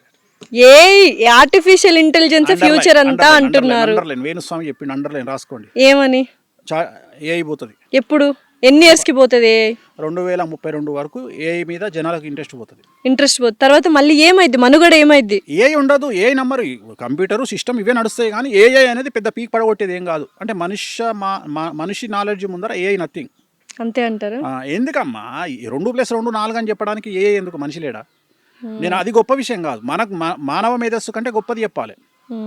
ఆల్రెడీ నువ్వు ఏదైతే డేటా లోపలికి ఎక్కించినావో అది ఏఐ చెప్తుంది. కానీ రోజు రోజుకు మనము ప్రతి సిచ్యుయేషన్ డిఫరెంట్ గా ఉంటుంది. రోజు డిఫరెంట్గా ఉంటుంది తల్లి, ప్రతిరోజు డిఫరెంట్గా ఉంటుంది. సో నువ్వు అంచనా వేయలేవు. జనాలు చేసే మోసాన్ని యూ కాంట్ ప్రిడిక్ట్. నువ్వు అంచనా వేయలేవు మోసాలని కానీ అభివృద్ధిని కానీ రాకెట్లను కానీ. You can't predict anything in society. Sir ఇప్పుడు మరైతే బీటెక్ స్టూడెంట్స్ అందరూ ఆర్టిఫిషియల్ ఇంటెలిజెన్స్ అనే కోర్సులో జాయిన్ అయిపోయారు, చాలా చేస్తున్నారు. అప్పుడు మరి పరిస్థితి ఏంటి? చేతగానోడు బ్రతుకు తెరువు చేతగానోడు కాంపిటీషన్కు భయపడేటోడు ఏఐకి భయపడతాడు. ఇట్లాంటి ఏఐలు వస్తేనే కదా వేణుస్వామి వాల్యూ తెలిసేది. ఇట్లాంటి ఏఐలు వస్తేనే కదా నీలాంటి అమ్మాయిల వాల్యూ తెలిసేది. ఏఐని ప్రశ్నలు అడుగుమను, ఏఐ బెండకాయ కూర ఏమను చేస్తుందా? చేయదు కదా. ఏం చెప్తుంది? 2+2 4 అని చెప్తుంది. నువ్వేంద్రా బాయ్ ఏ చెప్పని నేను చెప్పుకోనా? నేను అనేది ఇప్పుడు నువ్వు చాట్ జీపీటీని నువ్వు ఏఐని అడుగు, డేట్ ఆఫ్ బర్త్ పెట్టి అది చెప్పిన దానికంటే 100% మంచి ఇంకెక్కువ చెప్తా. జాతకం బెట్టు కడదాం కెమెరా ముందు. 100% అయిపోయింది. మరి ఇంకా ఏం బీకింది అంటే ఎవడైతే టాలెంటెడ్ పర్సన్ ఒకడు ఉంటాడు, మన గ్రూప్లో కూడా ఒకడు ఉంటాడు. ట్రైన్ పోతుంటే ట్రైన్ దిగి ట్రైన్ నూకుతున్నా అని దాన్ని పట్టుకొని ఇట్లా పోతుంటాడు. సో అట్టే కష్టం చేయకుండా కష్టం చేసిన అని బిల్డప్ ఇచ్చేటోనికి ఏఐలు భయపెడతాయి. నీలాంటోనికి నాలాంటోనికి ఏఐలు భయపెట్టాయి. మనం ఏఐ అమ్మ మొగుడు. సో ఏఐ ఇంకోటి ఏఐకి భయపడడం కూడా తప్పే. ఎందుకంటే ఏఐ కూడా మనం క్రియేట్ చేసిందే కదా. అంతే. సో మనం క్రియేట్ చేసిన దానికి మనం భయపడేది. జాబ్లు వెళ్ళిపోతాయి. ఈ రీజన్ ఏంటంటే జాబులు వెళ్ళిపోవడానికి ఆర్థిక మాంద్యం రీజను. మనం ఏదైనా చక్కగా మాట్లాడుకోము. మన దగ్గర ఉన్న గొప్ప విషయం ఏంటంటే మనం నిజాయితీ మనం తప్పులను ఒప్పుకోము. ప్రస్తుతం ప్రపంచాన్ని ఆర్థిక మాంద్యం కుదేలు ఒక ఆట ఆడుకుంటుంది. భారతదేశంతో పాటు అమెరికా కూడా అతి కష్టమైనటువంటి పరిస్థితుల్లో ఉన్నది. ఆ విషయాలు మనం మాట్లాడకుండా అప్పులలో ఉన్నటువంటి కంపెనీలు, దివాలా తీసిన కంపెనీలు అన్ని పనులను తీసేస్తుంటే దానికి వాడు ఏ అనేటువంటి ఒక రూల్ చెప్పి మనల్ని తీసేస్తున్నాడు. Okay, definite. సార్ ఇప్పుడు ప్రపంచంలో అతిపెద్ద సమస్య ఏంటంటే డబ్బు సంపాదించడము. డబ్బు లేని వాళ్ళు అంటే ఏదైనా ప్రాబ్లం ఉంది అంటే అది డబ్బుతో ముడిపడి ఉంటుంది. సో వేణుస్వామి గారు డబ్బు ఎలా సంపాదిస్తారు, డబ్బు సంపాదించడం ఎలా అని అడిగితే ఏమంటారు? డబ్బు సంపాదించడం ఎలా అంటే ప్రపంచంలో 3 విషయాలు చాలా సింపుల్ విషయాలు. 1 డబ్బు సంపాదించడం, 2 అమ్మాయిని పడేయడం, 3 సెలబ్రిటీ స్టేటస్ అవ్వడం. ఈ 3 చాలా ఈజీనా? ఈజీ. ఈ 3 కోసం మొత్తం చెప్పని ప్రపంచంలో ఈ 3 ఈజీ. ప్రపంచంలో 3 కష్టం. 1 డబ్బు నిలుపుకోవడం, 2 పడేసిన అమ్మాయిని కాపాడుకోవడం, 3 సెలబ్రిటీ స్టేటస్ నిలబెట్టుకోవడం. డెఫినెట్లీ. ఓకే. సో ఇక్కడ సెలబ్రిటీ స్టేటస్ నిలబెట్టుకోవడము, ఇప్పుడు ఉదాహరణ అమ్మాయి పడే వరకు ఉన్న కసి పడ్డ తర్వాత ఉండదు. ఎఫర్ట్స్ ఉండవు తర్వాత. ఎస్. ఎందుకు అంటే ఆమె పొద్దున్న లేస్తే మన ఇంట్లోనే మన ముంగటనే బాత్రూమ్ కాడ బ్రష్ చేసుకుంటుంది, రాత్రి ముఖం కడుక్కోకుండా. సో అంతకుముందు మనం గల్వనికి వచ్చినప్పుడు చాలా అందంగా తయారై వస్తుంది మేకప్ వేసుకొని. సో తర్వాత మనకు అందంగా అనిపించదు. లుక్సేనా సార్ చెప్తా నేను. సో తర్వాత అంతకుముందు ఆ అమ్మాయిని ప్రేమించేటప్పుడు ఈ అమ్మాయి పడితే చాలు అనుకుంటాడు మొగోడు. తర్వాత పెళ్లి కాగానే ఏమవుతుంది, నెలకు రెంట్ కట్టాలి, కార్ ఇన్స్టాల్మెంట్ కట్టాలి. సో వీడు ఈ పనులు ఉంటాడు. అమ్మాయికి ఏమనిపిస్తుంది అంటే ఇంతకుముందు వీడు టైం అంతా నాకు ఇచ్చేటోడు, ఇప్పుడు నాకు ఇస్తలేడు. సో వాన్ సావేంది, పైసలు సంపాదించి బాధ్యతల వల్ల వాడు నానా రకాల సంకలు నాకాల్సి వస్తుంది. ఈ అమ్మాయి ఏమనుకుంటుంది, నాతో మాట్లాడతలేడు అనుకుంటుంది. రెండోది అమ్మాయి మెంటాలిటీ ఎట్లుంటుంది అంటే నువ్వు 10 కిలోల బంగారం నెక్లెస్ మెడలేసినావా, రాత్రి 8 గంటలకు అన్నం తినలేదు అని అడగకపోతే ఈ 10 తులాల బంగారం మీకినట్టే. అంతే కదా. నేను అదే చెప్తున్నా, దీన్ని బ్యాలెన్స్ చేయగలిగిన వాడు మగవాడు అని చెప్తున్నా. నేను ఎక్కడ అమ్మాయిని తప్పు మొగోడు ఏమనుకుంటాడు అంటే నేను మంచి కారు పెట్టినా నా పెళ్ళానికి అని ఖుషి అవుతాడు. నేనేమంటారా, కారు పెడితే కాదురా, రాత్రి పొద్దున టిఫిన్ చేసినావని అడుగురా, హ్యాపీ ఫీల్ అవుతుంది. ఇంకోటి 5 తులాల బంగారు నక్లెస్ తెచ్చి గిఫ్ట్ పడేసిన అనుకో, అరే దానివల్ల సాటిస్ఫై కాదురా, గంట సేపే ఉంటుందిరా, మళ్ళీ రాత్రి నువ్వు ఏం తిన్నావు అని అడగకపోతే మళ్ళీ మొదటికి వస్తారా లొల్లి. సో అందుకని నువ్వు అన్ని బ్యాలెన్స్ చేయి. ఇక్కడ అమ్మాయికి కావాల్సిన, భార్యకి కావాల్సినటువంటి ఫుడ్ ఇయ్యి, కేరింగ్ ఇయ్యి, సో ఫ్రీడమ్ ఇయ్యి, అన్నీ ఇస్తేనే ఒక అమ్మాయి నీకు ప్రేమతో అణిగిమణిగి ఉంటుంది. నిజమైన మొగోడు తలుచుకుంటే పెళ్ళాన్ని ఎవ్వనంటే వాడిని పెళ్ళాంతో మర్డర్ చేయించవచ్చు. నిజమైన హస్బెండ్ కరెక్ట్గా భార్యను హ్యాండిల్ చేస్తే ఆ భార్యకు కత్తిచ్చి వాడిని చంపేయంటే చంపేస్తుంది. కానీ అది చేతగాని కొడుకులు, వీళ్ళకి ఏదో ఎక్స్క్యూజెస్ చెప్పుకోగలిగిన వాళ్ళు సరిగ్గా అమ్మాయిని చూసుకోరు. నేను అనేది ప్రయారిటీ ముఖ్యం రా. నీ జాతకం, నీ జీవితంలో నీ ఫస్ట్ ప్రయారిటీ నీ పెండ్లం, నీ సెకండ్ ప్రయారిటీ నీ పిల్లలు, బస్ అంతే. ఇంక వదిలేసి ఇంక తల్లి తండ్రి వీళ్ళ మీద బాధ్యత చూపి. నీ తల్లి తండ్రి ఉన్నారు, నీ తల్లిదండ్రికి బాధ్యత. నీ బాధ్యత ఏంది? వాళ్ళకి టైంకు మెడికల్ షాప్లో మెడిసిన్స్ ఇప్పియడము, వాళ్ళు తిన్నరా లేదా కనుక్కో, అది బాధ్యత. సో ఇది తెలియక చాలా మంది గొడవలు పడేసుకుంటూ భార్య భర్త విడిపోవడానికి ఇటు తల్లిదండ్రులు అటు తల్లిదండ్రులు కారణం. రెండవది ఏంటంటే, ఇప్పుడు ఉదాహరణ ఈ మధ్య కాలంలో అమ్మాయిలు స్ట్రెస్ ఎక్కువ తీసుకోవడం వల్ల, రెండవది మనం తాగేటువంటి పాలల్లో మొత్తము కెమికలైజ్డ్ పాలు, దానివల్ల అమ్మాయిలు త్వరగా పీసీఓడీలు వస్తున్నాయి. సో పీసీఓడి అనగానే పీసీఓడి ఒకటే కాదు, hormonal imbalance. So almost all 100 మంది అమ్మాయిలను తీసుకుంటే 90 మంది అమ్మాయిలకు మూతి మీద మీసాలు వస్తున్నాయి. సో ఎందుకు అంటే హార్మోనల్ ఇన్బ్యాలెన్స్. దీన్ని అర్థం చేసుకోగలిగిన శక్తి మగవాళ్ళ దగ్గర లేదు. ఇక్కడ విషయం ఏంటంటే, వాళ్ళను ఒక బాధితులుగా చూడాలి మనం, అమ్మాయిలను ఒక బాధితులుగా చూడాలి. బాధితులుగా చూసినప్పుడు అరే వీళ్ళు పీసీఓడి బారిన పడ్డరు, ఒక హార్మోనల్ ఇన్బ్యాలెన్స్లో పడ్డరు అంటే వాళ్ళు ఒక కన్సర్న్ కోరుకుంటున్నారు. అంటే వాళ్ళ బాడీలో వాళ్ళకి తెలియకుండా ఏవో ప్రకృతిపరమైన జరుగుతున్నాయి, కల్లోలం జరుగుతుంది. నేను అనేది, నువ్వు సునామీ అంటావు కదా, ఆ సునామీ సముద్రంలో పక్కకు పెట్టరా. నీ పెన్లాంలో సునామీ వచ్చింది, నీ బిడ్డల సునామీ వచ్చింది, నీ చెల్లెల సునామీ వచ్చింది, అది గమనించు. ఆ సునామీని ఎట్లా హ్యాండిల్ చేస్తావు అనేది హ్యాండిల్ చేయి. ఆ సునామీని హ్యాండిల్ చేస్తే ప్రశాంతంగా ఉంటుందిరా. సముద్రం ఎంత ప్రశాంతంగా ఉంటుందో ఆడదంత ప్రశాంతంగా ఉంటుంది. అప్పుడు జీవితం చాలా ప్రశాంతంగా ఉంటుంది. ఇది ఎవడు ఎంతసేపు వాడు ఆ అమ్మాయి డేట్లో ఉన్నప్పుడు కూడా నాకు టీ అంటాడు పెళ్ళాన్ని. అరే అమ్మాయి డేట్లో ఉన్నప్పుడు 4 రోజులు పాతకాలంలో మనం సెలవిచ్చినాం, ఇప్పుడు ఇస్తలేం రా. ఆమె పొద్దున్న లేస్తే ఆమె తయారయ్యి, ఉదాహరణ ఒక జీన్స్ ప్యాంట్ వేసుకునే అమ్మాయి తను డేట్లో ఉన్నప్పుడు ఆ డ్రెస్ వేసుకొని బయటికి పోయి జాబ్ చేయాలి అంటే ఎంత డిస్కంఫర్ట్గా ఫీల్ అవుతుంది. ఒక ఎయిర్ హోస్టెస్, ఒక మంచి పొజిషన్లో ఉండే ఒక అమ్మాయి, ఒక హీరోయిన్, డ్యాన్స్ చేయాల్సిన హీరోయిన్ డేట్లో ఉండి డ్యాన్స్ చేస్తుంది. లేదు ఒక యాంకరు 18 గంటలు నిలబడి 5 ఎపిసోడ్లు ఇవ్వాల్సిన యాంకరు డేట్లో ఉండి అడ్డగోలుగా నీళ్లు అన్నట్టు బ్లీడింగ్ అవుతుంటే ఆ అమ్మాయి ఆడ నిలబడి చేయాలి అంటే, అరే నీకు దెబ్బ తగిలి, నీకు ఒక చిన్న బొటనేలకు దెబ్బ తగిలి గిలగిల కొట్టుకొని 3 పల్టీలు కొడతావు, గాడిది కొడక ఆ అమ్మాయి బ్లీడింగ్తో ఆడ కష్టపడుతుంది. నువ్వు ఆమెను కంపేర్ చేసి ఆమె గురించి తెలుసుకోలేనటువంటి మూర్ఖముండా కొడుకువి. నువ్వు నీ తప్పు పెట్టుకొని నువ్వు అమ్మాయిలను తిడితే లాభమేమో. మూడ్ స్వింగ్స్ వచ్చినా కూడా దాన్ని కూడా అవహేళన చేస్తున్నారు. నేను అదే చెప్తున్నా, అది అర్థం చేసుకోవాలి. ఇప్పుడు తిట్టంగానే ఎందుకు తిట్టింది, సింపుల్ లాజిక్. ఓకే, పీరియడ్స్ లో ఉందా లేదా, ఇప్పుడు అంత దూరం ఎందుకు పోతున్నావు? నేను నా బిడ్డ దగ్గర నుండి పోతుంటే అది ఏదైనా మాట్లాడంగానే డైరెక్ట్ రివాల్వర్ పెడుతుంది. అంటే ఒక టపాక్ మన ఒక మాట అంటుంది, అనగా నాకు అర్థమైపోయింది ఏంది తల్లి అంట, అనగానే అర్థమైపోతుంది నాకు. నేను అనుకుంటా డేట్ ఎప్పుడు అంటానా చూసి ఎల్లుండి అంటది. ఎల్లుండి అంటే ఇది 2 రోజుల ముందే దుకాణం పెట్టింది అని ఇక మళ్ళీ దాన్ని దిక్కుపోకుండా ప్రశాంతంగా ఉన్నది ఏమన్నా అర్థం చేసుకుంటాం. అంటే ఇది ఎవరు అర్థం చేసుకోవాలి? మగవాళ్ళు అర్థం చేసుకోవాలి. ఇది అర్థం చేసుకోకుండా దానికి ఇగో అని పేరు పెట్టి, జెలస్ అని పేరు పెట్టి, ఇప్పుడు ఆ చేతిలో రిమోట్ ఉంటుంది, డేట్లో ఉంది రిమోట్, చేతిలో టీవీ రిమోట్ ఉన్నప్పుడు ఆమెకు నచ్చిన టీవీ చూస్తుంది, చూడదు, ఇంకేమో చేస్తుంది. వీడేం చేస్తాడు, ఆమె చేతిలోకించి రిమోట్ గుంజుకొని, వీడు పెద్ద పీకుడు కానీ లెక్క, లోకల్ ఎమ్మెల్యే లెక్క వీడు న్యూస్ పెట్టుకొని ఉంటాడు. ఏం బిక్తావు న్యూస్ చూసి? వీడు ఏం బిక్తాడు న్యూస్ చూసి? అసలు ఏం పని ఉంది? ఫోన్లో ఏమైనా చక్కగా న్యూస్ వస్తుందో అది కూడా వస్తుంది. నాకు రిమోట్ ఇవ్వని గొడవ పెట్టుకుంటాడు. నేనేమంటున్నాను, అరే నీ అమ్మ 4 రోజులు ఆ రిమోట్ ఇడిచిపెట్టి ఏదైనా పోయి సావు రాదురా. ఆ రిమోట్ ఇచ్చిపెట్టి ఆ 4 రోజులు నీ సెల్ ఫోన్ ఆన్ చేసుకో, నీ పని నువ్వు చేసుకో. సో నేను చెప్పేది చేసుకోండి ఆ డేస్ లో కౌన్సిలింగ్ నేను నా జనాలకు, నాకు వ్యక్తిగతంగా కూర్చున్న వాళ్ళకు నేను ఇచ్చే కౌన్సిలింగ్. ఇప్పుడు కూడా చాలా మంది తెలుసుకుంటారు ఇది చూసి అంత. సో ఇది నేను అందుకని నేను ఏమంటా అంటే, ప్రయారిటీ నీకు పెన్లాం కోపం వద్దు, పెన్లాం డేట్లో ఉంటే తిట్లొద్దు, కానీ మంత్లీ పెన్లాం జీతం లెక్కించి మాత్రం నాకు 70,000 నేను ఇన్స్టాల్మెంట్ కట్టాలని. రోజు సేవలు, వంట వండాలి. మళ్ళీ నీకు ఇప్పుడు వీడేమో పీకుడుగాడు రోజు డ్యూటీకి వేస్తాడు, ఆమెనేమో పొద్దున్న లేచి పోరలను స్కూల్కి పంపించాలి, జాబులు చేయాలి. ఈ ప్రపంచంలో అతి కష్టమైన విషయం ఏంటంటే 100 మంది పెన్లాలను మెయింటైన్ చేయొచ్చు, కానీ ఒక బిడ్డను కొడుకును మెయింటైన్ చేసుడు అంత నరకం ఇంకోటి లేదు. ఎందుకంటే మనం వాళ్ళను పెంచే విధానం అంత సెన్సిటివ్ అయిపోయింది. అంటే మన చేతుల్లో లేకుండా అయిపోయింది. చిన్నప్పుడు నన్ను మా నాన్న కొడితే మా దగ్గర తెలంగాణలో చింత బరిగెలు అంటాం. అవును, చింత ఇరిగిపోయేవి బరిగెలతో అవి. కొడితే 10-15 ఇరిగిపోయినాయి. ఇరిగిపోయాయి. నా రికార్డ్ అది. రెండోది కోదండం అంటారు. కోదండం అంటే ఏంటి తెలుసా? కాళ్ళు పైకి కట్టి తలకాయ కిందికి వదిలేస్తారు. అలా చేసేవాళ్ళ 5 సార్లు వేసిర్రు. సార్ పేరు కూడా చెప్తున్నా, రవీందర్ రెడ్డి సార్. నా సార్ పేరు రవీందర్ రెడ్డి, మీ టీచర్. నా టీచర్. ఆయన నన్ను 3-4 సార్లు కోదండం వేసిండు. సో నేను అంత అనుభవించిన. ఇప్పుడు మన పిల్లవాడు వాడు మనము ఈ జనరేషన్ పిల్లలు నో అంటే యాక్సెప్ట్ చేస్తలేరు. వాళ్ళు నో అనే పదాన్ని వినడానికి ఇష్టపడరు. పేషెన్స్ కూడా లేదు. పేషెన్స్ కాదు, నో అంటే No ఆటోమేటిక్గా నో దగ్గర నన్ను వస్తాయి తల్లి. అవును, ఎప్పుడైతే నీకు నో అనే పదం ఇంట్రెస్ట్ లేదో అక్కడ నుండి అన్ని స్టార్ట్ అవుతాయి. వాడు నేను సైకిల్ కొంటా, నువ్వు నో అనలేవు.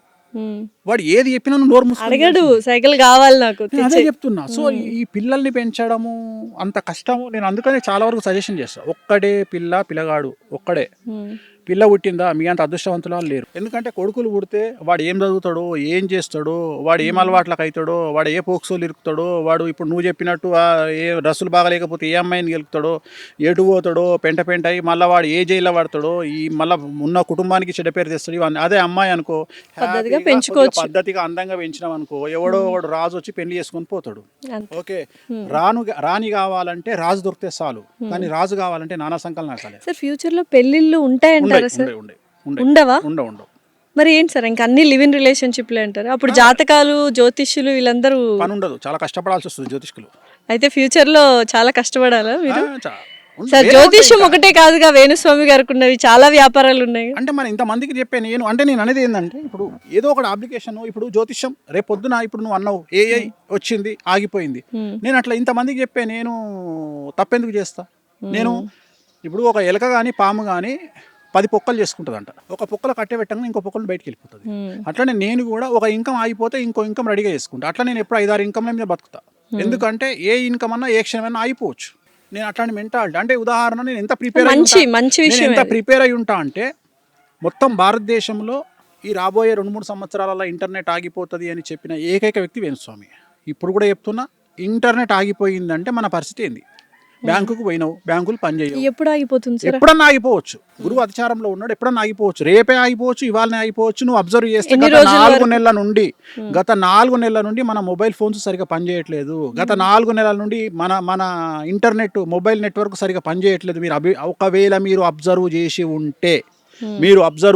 ఉంటే ఫ్రీక్వెంట్గా ఈ సంవత్సరం జనవరి నుండి మనకు రెగ్యులర్గా ఎప్పుడైతే యుద్ధం స్టార్ట్ అయిందో అప్పటి నుండి మన మొబైల్ నెట్వర్క్లో ఇష్యూస్ స్టార్ట్ అయినాయి. మీరు అబ్జర్వ్ చేసి ఉంటే. సో ఇది ఎప్పుడన్నా జరగవచ్చు. మొబైల్ నెట్వర్క్ ఆగిపోయి ఇంటర్నెట్ ఆగిపోయింది అంటే, నువ్వు షాపుకు పోయి పప్పు అడిగితే వాడు పైసలే అడుగుతాడు. నువ్వు పైసలు లేవు, మొబైల్ ఫోన్ తీసి ఇట్లా GPA అన్నావు అనుకో, నీ ఫోన్ తీసి ఆడ పడేస్తాడు. 17 Pro Max పో అంటాడు ఇంటికి. సో డబ్బులు పెట్టుకోవాలి. సో అందుకని నికరంగా డబ్బులు పెట్టుకోండి. పదే చెప్తున్నా, ఆయిల్ రేట్ పెరుగుతుంది, ఆయిల్ 400 అవుతుంది, పాల రేట్ పెరుగుతుంది 200 అవుతుంది, బియ్యం రేట్ పెరుగుతుంది 200 అవుతుంది. రాబోయే కాలంలో గ్యాస్ దొరకదు, పెట్రోల్ దొరకదు, నూనె దొరకదు, డీజిల్ దొరకదు. అన్నిటికంటే ముఖ్యం లిక్విడ్ క్యాష్ దగ్గర పెట్టుకోవాలి. సో ఎన్ని రోజులు నెట్వర్క్ బంద్ అయిపోతుంది? చెప్పలేము, అది నేను కాదు కదా బంద్ చేసేది. సో కేతు బంద్ చేస్తాడు కాబట్టి ఎన్ని రోజుల్లో బంద్ కావచ్చు. ఒక రోజు బంద్ కావచ్చు, 5 రోజులు బంద్ 2 రోజులకు. ఇంకొకటి, ఇది ఎందుకు డిస్కషన్ చేస్తున్నా అంటే, ఇప్పుడు ఒకవేళ 1 వీక్ బంద్ అయింది అనుకో, ఆల్మోస్ట్ ఆల్ ఇండియాలో ఉన్న పిల్లలలో 10-15% పిచ్చోళ్ళు అవుతారు. ఎందుకు తెలుసా?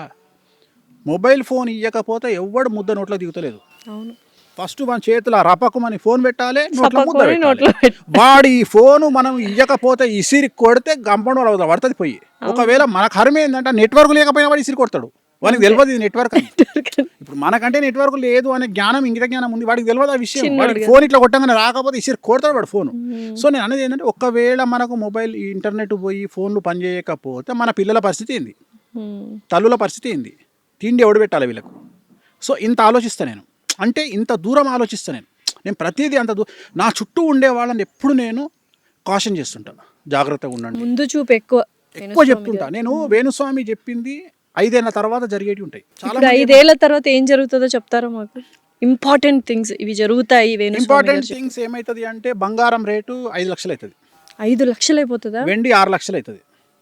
బంగారం కంటే వెండి ఎక్కువైపోతుంది. వెండి పెరుగుతుంది, 6 లక్షలు అవుతుంది.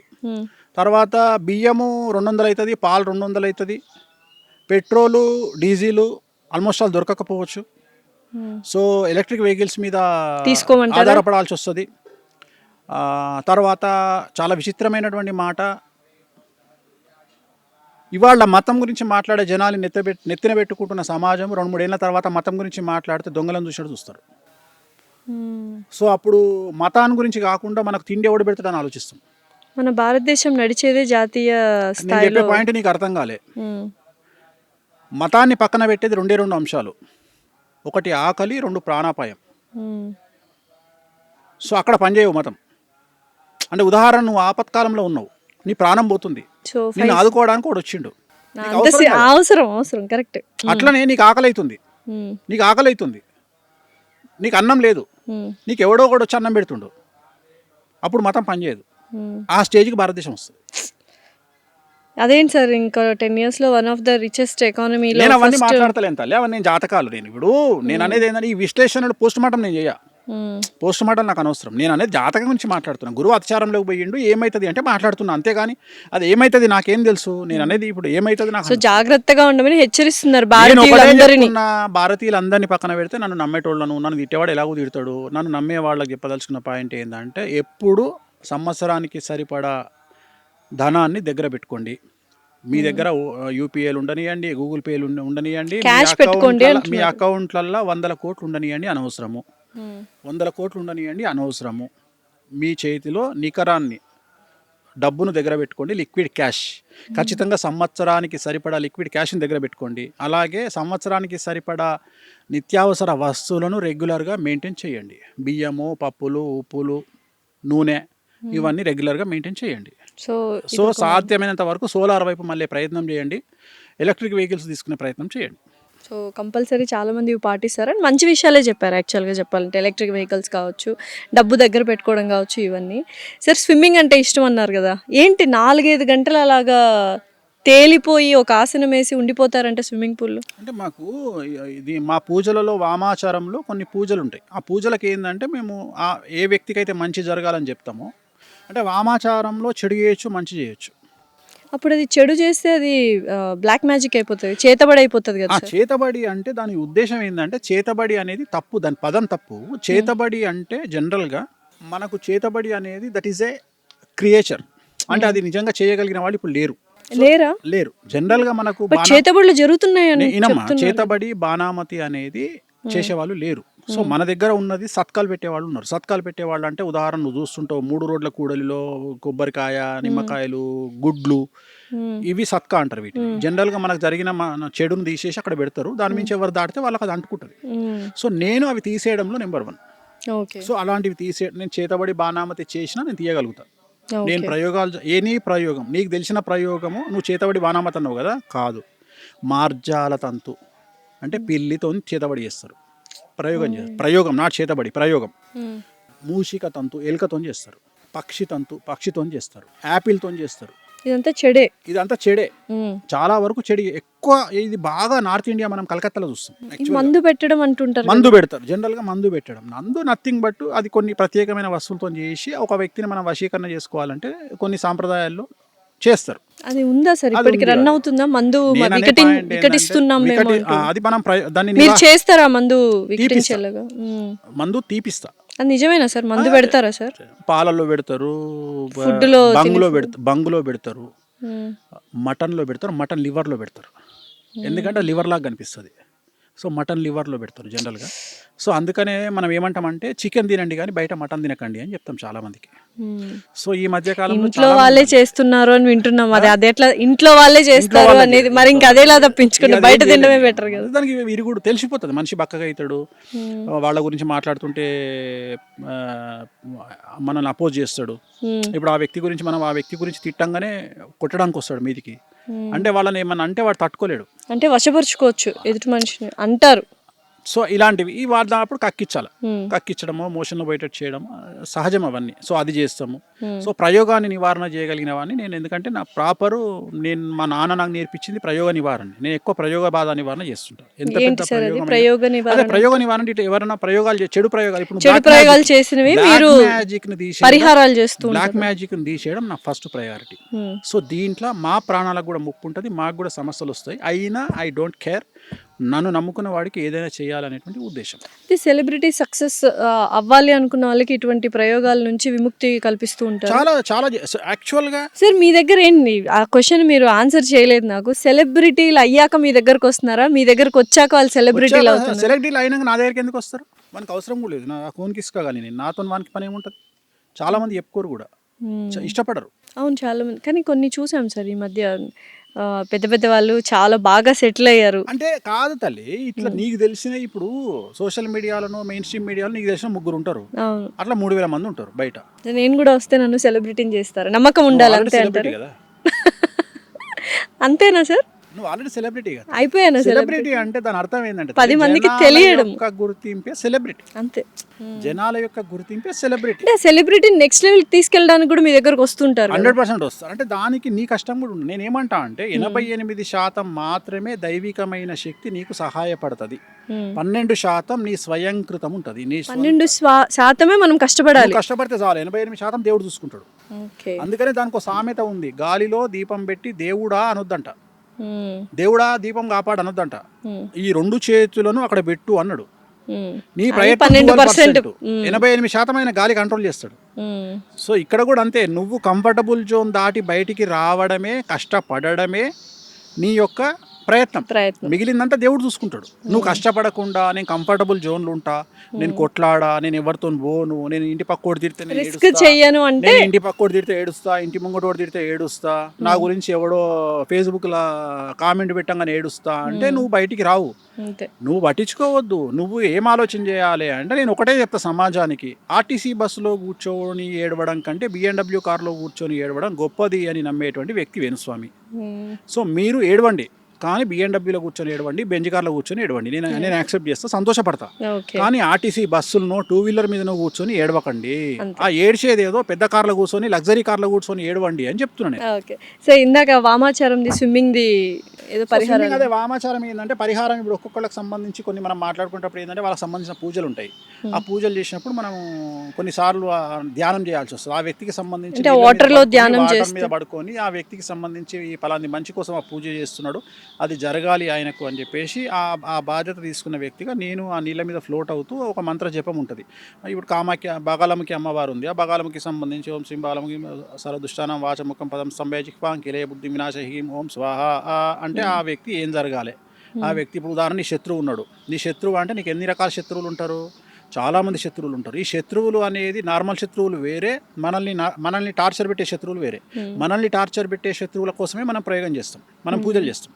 మనం టార్చర్ పెట్టే, ఇప్పుడు ఉదాహరణ నీ ల్యాండ్కి అబ్జర్వ్ చేసినప్పుడు కూడా నీకు శత్రువే, అన్న నువ్వు గెలవాలని పూజ చేస్తాం. అర్థమైంది కదా?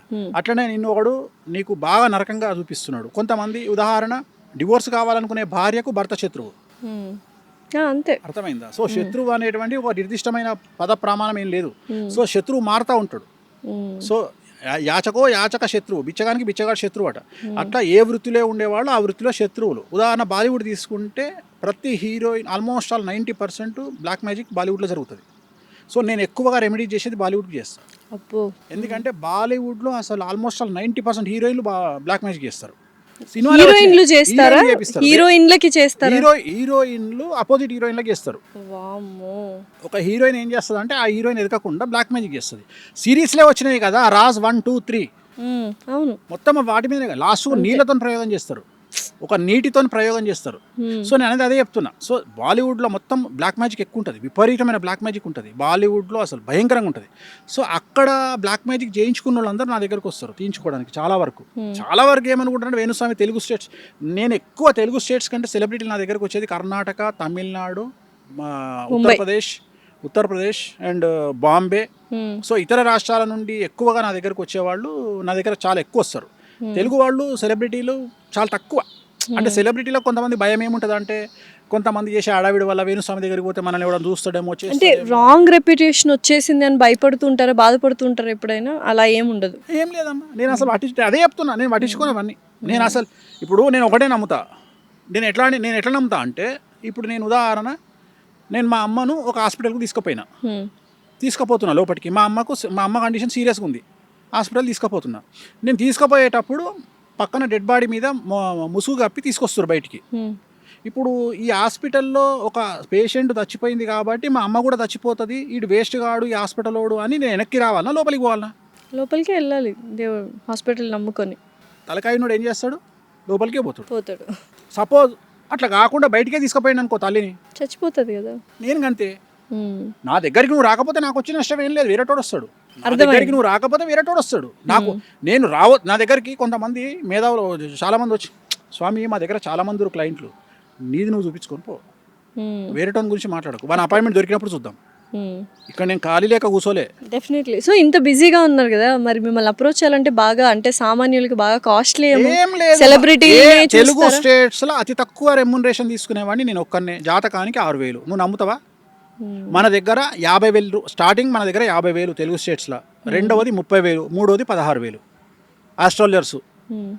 మీరు మాత్రం 6,000 తీసుకుంటా మనిషికి. Last time 2 years back interview చేసినప్పుడు కూడా ఇదే నంబర్ చెప్పారు. ఇప్పుడు కూడా అదే చెప్తున్నా. ఎంత కాల్స్ కూడా వచ్చాయి, నేను చెప్పించుకోవాలి, నంబర్ వేసి ఉంటాం కదా ఫర్ లాసారెడ్డి ఇంటర్వ్యూస్. ఇప్పుడు కూడా నీకు అదే చెప్తున్నా, నేను 6,000 రూపాయలు తీసుకుంటా, మీరు చెక్ చేసుకోండి.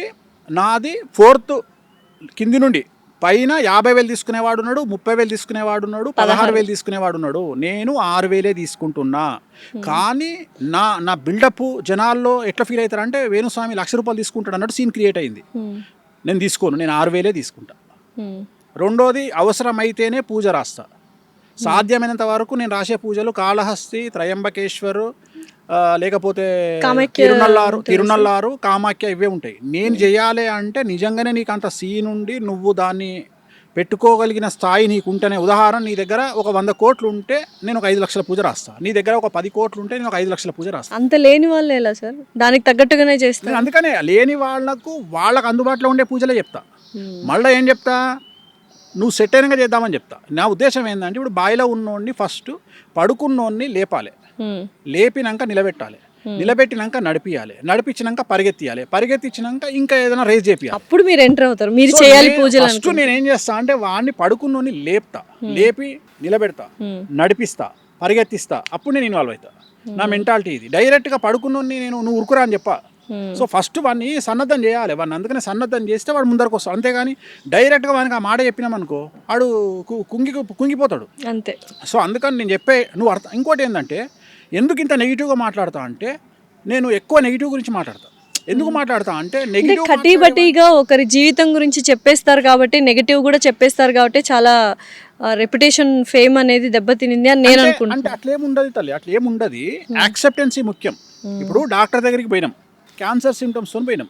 క్యాన్సర్ రావద్దు అని కోరుకోవాలి తప్ప డాక్టర్ క్యాన్సర్ లేదు అని చెప్పాలని కోరుకోవద్దు.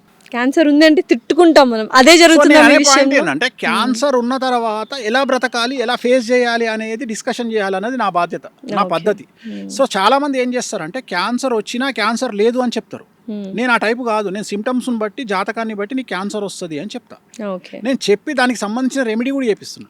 సో నాదంతా డిఫరెంట్ స్టైల్ ఉంటుంది నాది. నేను ఏమంటా అంటే, జనాలు ఏమన్నా ఇంకోటి, నాలాగా నెగిటివ్ మాట్లాడే మనిషి ఒకవేళ పాజిటివ్ మాట్లాడితే ఎట్లుంటుంది, ఆ వ్యక్తి ఎంత ఖతర్నాక్ తీసుకుంటాడు. సో అందుకని ఆన్ స్క్రీన్ నెగిటివ్ మాట్లాడతా, ఆఫ్ స్క్రీన్ నేను మాట్లాడే పాజిటివ్ తట్టుకోలేరు ఎవరు. నేను అంత ఎక్స్ట్రీమ్. ఆన్ స్క్రీన్ నెగటివ్ మాట్లాడినా ఆఫ్ స్క్రీన్ వాళ్ళకి మంచిగా చేస్తున్నా. మంచి మాత్రమే చేస్తున్నా. ఎందుకు చేస్తా అంటే, దీని ఇంపాక్ట్ ఎట్లుంటుంది అంటే, ఎప్పుడు నెగిటివ్గా మాట్లాడే వేణుస్వామి మన గురించి పాజిటివ్గా మాట్లాడిండు అంటే, ఆ వ్యక్తి మీద ఇంపాక్ట్ అనేది కొన్ని crores% ఉంటుంది. డెఫినెట్లీ. అది నేను ఇదంతా స్ట్రాటజికల్గా చేస్తా. నేను నెగిటివ్గా మాట్లాడతా, ఆ పర్సన్ నా ముందర కూర్చున్నప్పుడు పాజిటివ్గా మాట్లాడతా, ఆ మనిషికి నేను ఇచ్చే బూస్టింగ్ అట్లాంటిది.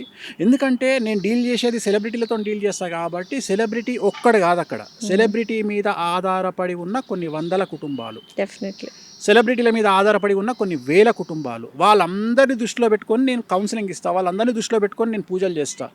సో ఇంత ఎక్స్ట్రీమ్ ఆలోచన చేయగలగాలి. సో చాలామంది బేసిక్గా నేను అదే చెప్తా. ఇప్పుడు ఒక అమ్మాయి వచ్చి నాకు నా మొగడి వల్ల కష్టమవుతుంది అనగానే, ఏం కాదు ఇంకో సంవత్సరం చూడు, మన ఇంటి పక్కడు ఏమని అనుకుంటాడు, లేకపోతే ఏమవుతుంది, ఇవన్నీ ప్రతి ఇంట్లో జరిగే, ఇది చెప్పొద్దు. ఫస్ట్ ఆ అమ్మాయిలోకి పరకాయ ప్రవేశం చెయ్యి. ఫస్ట్ ఆ అమ్మాయి ఏం కష్టం అనుభవిస్తుందో చూసి ఇది సాల్వ్ అవుతుందా కాదా. సాల్వ్ అయితే 10 ఏళ్ళు ఆపు, సాల్వ్ కాదు 10 నిమిషాల ఖతం చెయ్యి. నా మెంటాలిటీ అది. సాల్వ్ అవుతుంది అనుకో, నేను చెప్తా, అమ్మ నీ మొగుడు మారుతాడు, వెయిట్ చేయి, 5 ఏళ్ళు వెయిట్ చేయి, 5 ఏళ్ళ తర్వాత నీకు స్వర్గమే. నీ మొగడు మారడు, డివోర్స్ తీసుకో. ఎందుకు తీసుకో? Next. నీ ఏజ్ పోతుంది, అంతే. తీసుకో. తన అలా భవిష్యత్తు కొడుకుంటూ బిడ్డ కోసం. ఉంటే ఏమవుతుందమ్మా? కొడుకుంటే బిడ్డ ఉంటే ఒక్క నెలనే నీకు డిస్కంఫర్ట్ ఉంటుంది లైఫ్లో, మళ్ళీ నెల తర్వాత ఆటోమేటిక్గా మారిపోతావు. అంతే, సేమ్ కార్ డ్రైవ్ చేసినట్టే ఉంటుంది, పెద్ద కొత్తగా ఉండదు. హైదరాబాద్లో కార్ డ్రైవ్ చేస్తే చాలు ప్రపంచం అంతా నడిపించవచ్చు. తెలిసిపోతుంది. సో అట్లనే అంతే, ఒక నెల రోజులు కష్టం అవుతుంది. Okay. సో ఇవన్నీ, సో నేను అంత నాది బీ ప్రాక్టికల్. అంతే, అంటే ప్రాక్టికాలిటీ ఎక్కువ ఉంటుంది కాబట్టి ఎక్కువగా ప్రాక్టికల్ గా మాట్లాడే మనుషుల్ని. ఇప్పుడు కష్టపడితే సుఖం దక్కుతుంది. కష్టపడితే సుఖం ఎడ దక్కుతుంది? కష్టపడితే సుఖం దక్కుతుంది అంటే గాడిద కష్టపడుతుంది. సో మంచోడు బాగుంటాడు అంటే గుళ్ళె పూజ చేస్తాడు, కోటీశ్వరుడు కావాలి. మంచోళ్ళకే చాలా కష్టాలు నేను అదే వస్తున్నాయి కదా చెప్తున్నా ఈ తల్లి, గుళ్ళె కలియుగంలో. పూజ చేసే పంతులు మంచిగా ఉండాలి. ఎందుకంటే ఆయన రోజు పూజ చేస్తాడు కాబట్టి. మరి ఆయననే చక్కగా చూడని దేవుడు మనల్ని ఎందుకు చూస్తాడు అంటే ఇది జాతకాల మీద ఆధారపడి ఉంటుంది తప్ప గుళ్ళె పూజ చేసే పంతులు బాగుండాలని రూల్ లేదు. అట్లనే రోజు మేకను నరికేటువంటి మటన్ షాపోడు నరకానికి పోడు. డెఫినెట్లీ. సో ఇవన్నీ వాళ్ళ వృత్తులను బట్టి వాళ్ళ పనులను బట్టి వాళ్ళు చేస్తారు. ప్రపంచంలో ప్రతి మనిషికి మీతో మాట్లాడే ఒక నిమిషం టైం వస్తే మీరు వాళ్ళకి ఏం చెప్తారు? ఒకే ఒక 1 minute ప్రతి ఒక్క మనిషితో మీరు మాట్లాడగలరు అంటే ఒక్క 1 minute ఏం చెప్తారు ఆ మనిషికి? సో ప్రపంచం గురించి నేను మాట్లాడను. ఎందుకు మాట్లాడను అంటే దేశ కాలమాన పరిస్థితులు అనేవి ఉంటాయి. భారతదేశంలో కుజదోషం ఉంటుంది, అమెరికాలో కుజదోషం ఉండదు. సో భారతదేశంలో డ్రగ్స్ తీసుకుంటే తంతరు, ఆమ్స్టర్డామ్లో డ్రగ్స్ తీసుకుంటే పొగుడతారు. సో అందుకని ప్రపంచం గురించి ఒకే ఆన్సర్ ప్రపంచానికి వర్తించదు. ఓన్లీ భారతదేశం గురించే చెప్తా. డబ్బుకు మించింది ఏమీ లేదు. ప్రేమలు అనుబంధాలు మంచివి అంటే వాడు దొంగనా కొడుకని డిసైడ్ చేయండి. వాని మీద ఒక కన్నేసి పెట్టండి, వాడు ఖచ్చితంగా ఎప్పుడో మిమ్మల్ని ముంచుతాడు. సో ప్రేమలు అనుబంధాలు మంచివి అన్నోని దగ్గరికి రానియకండి. డబ్బు మాత్రమే విలువ అన్నోని రెస్పెక్ట్ ఇవ్వండి. డబ్బుకే విలువ ఇవ్వండి. ప్రపంచంలో డబ్బును మించింది ఏమీ లేదు. విమర్శలను పట్టించుకోకండి. ఒక జీవితంలో 2 జీవితాలు అనుభవించి డెత్ బెడ్ మీద ఎవడన్నా వచ్చి నీకు ఏం కోరిక ఉంది అంటే ఏం లేదురా అబ్బాయి నేను చచ్చిపోయినాక దినాలు మంచిగా చెయ్యిర్రి అని చెప్పగలిగినోడే నిజమైన మనిషి. Super, thank you so much Venu Swamy గారు. ఎన్నో విషయాలు అంటే ప్రాక్టికాలిటీకి దగ్గరున్న రియాలిటీ, హార్ష్ వర్డ్స్ అయినా నిజాలు చేదుగానే ఉంటాయి అన్నట్టు చాలా నిక్కచ్చిగా మాట్లాడారు. Thank you so much. ఓం నమో వెంకటేశాయ.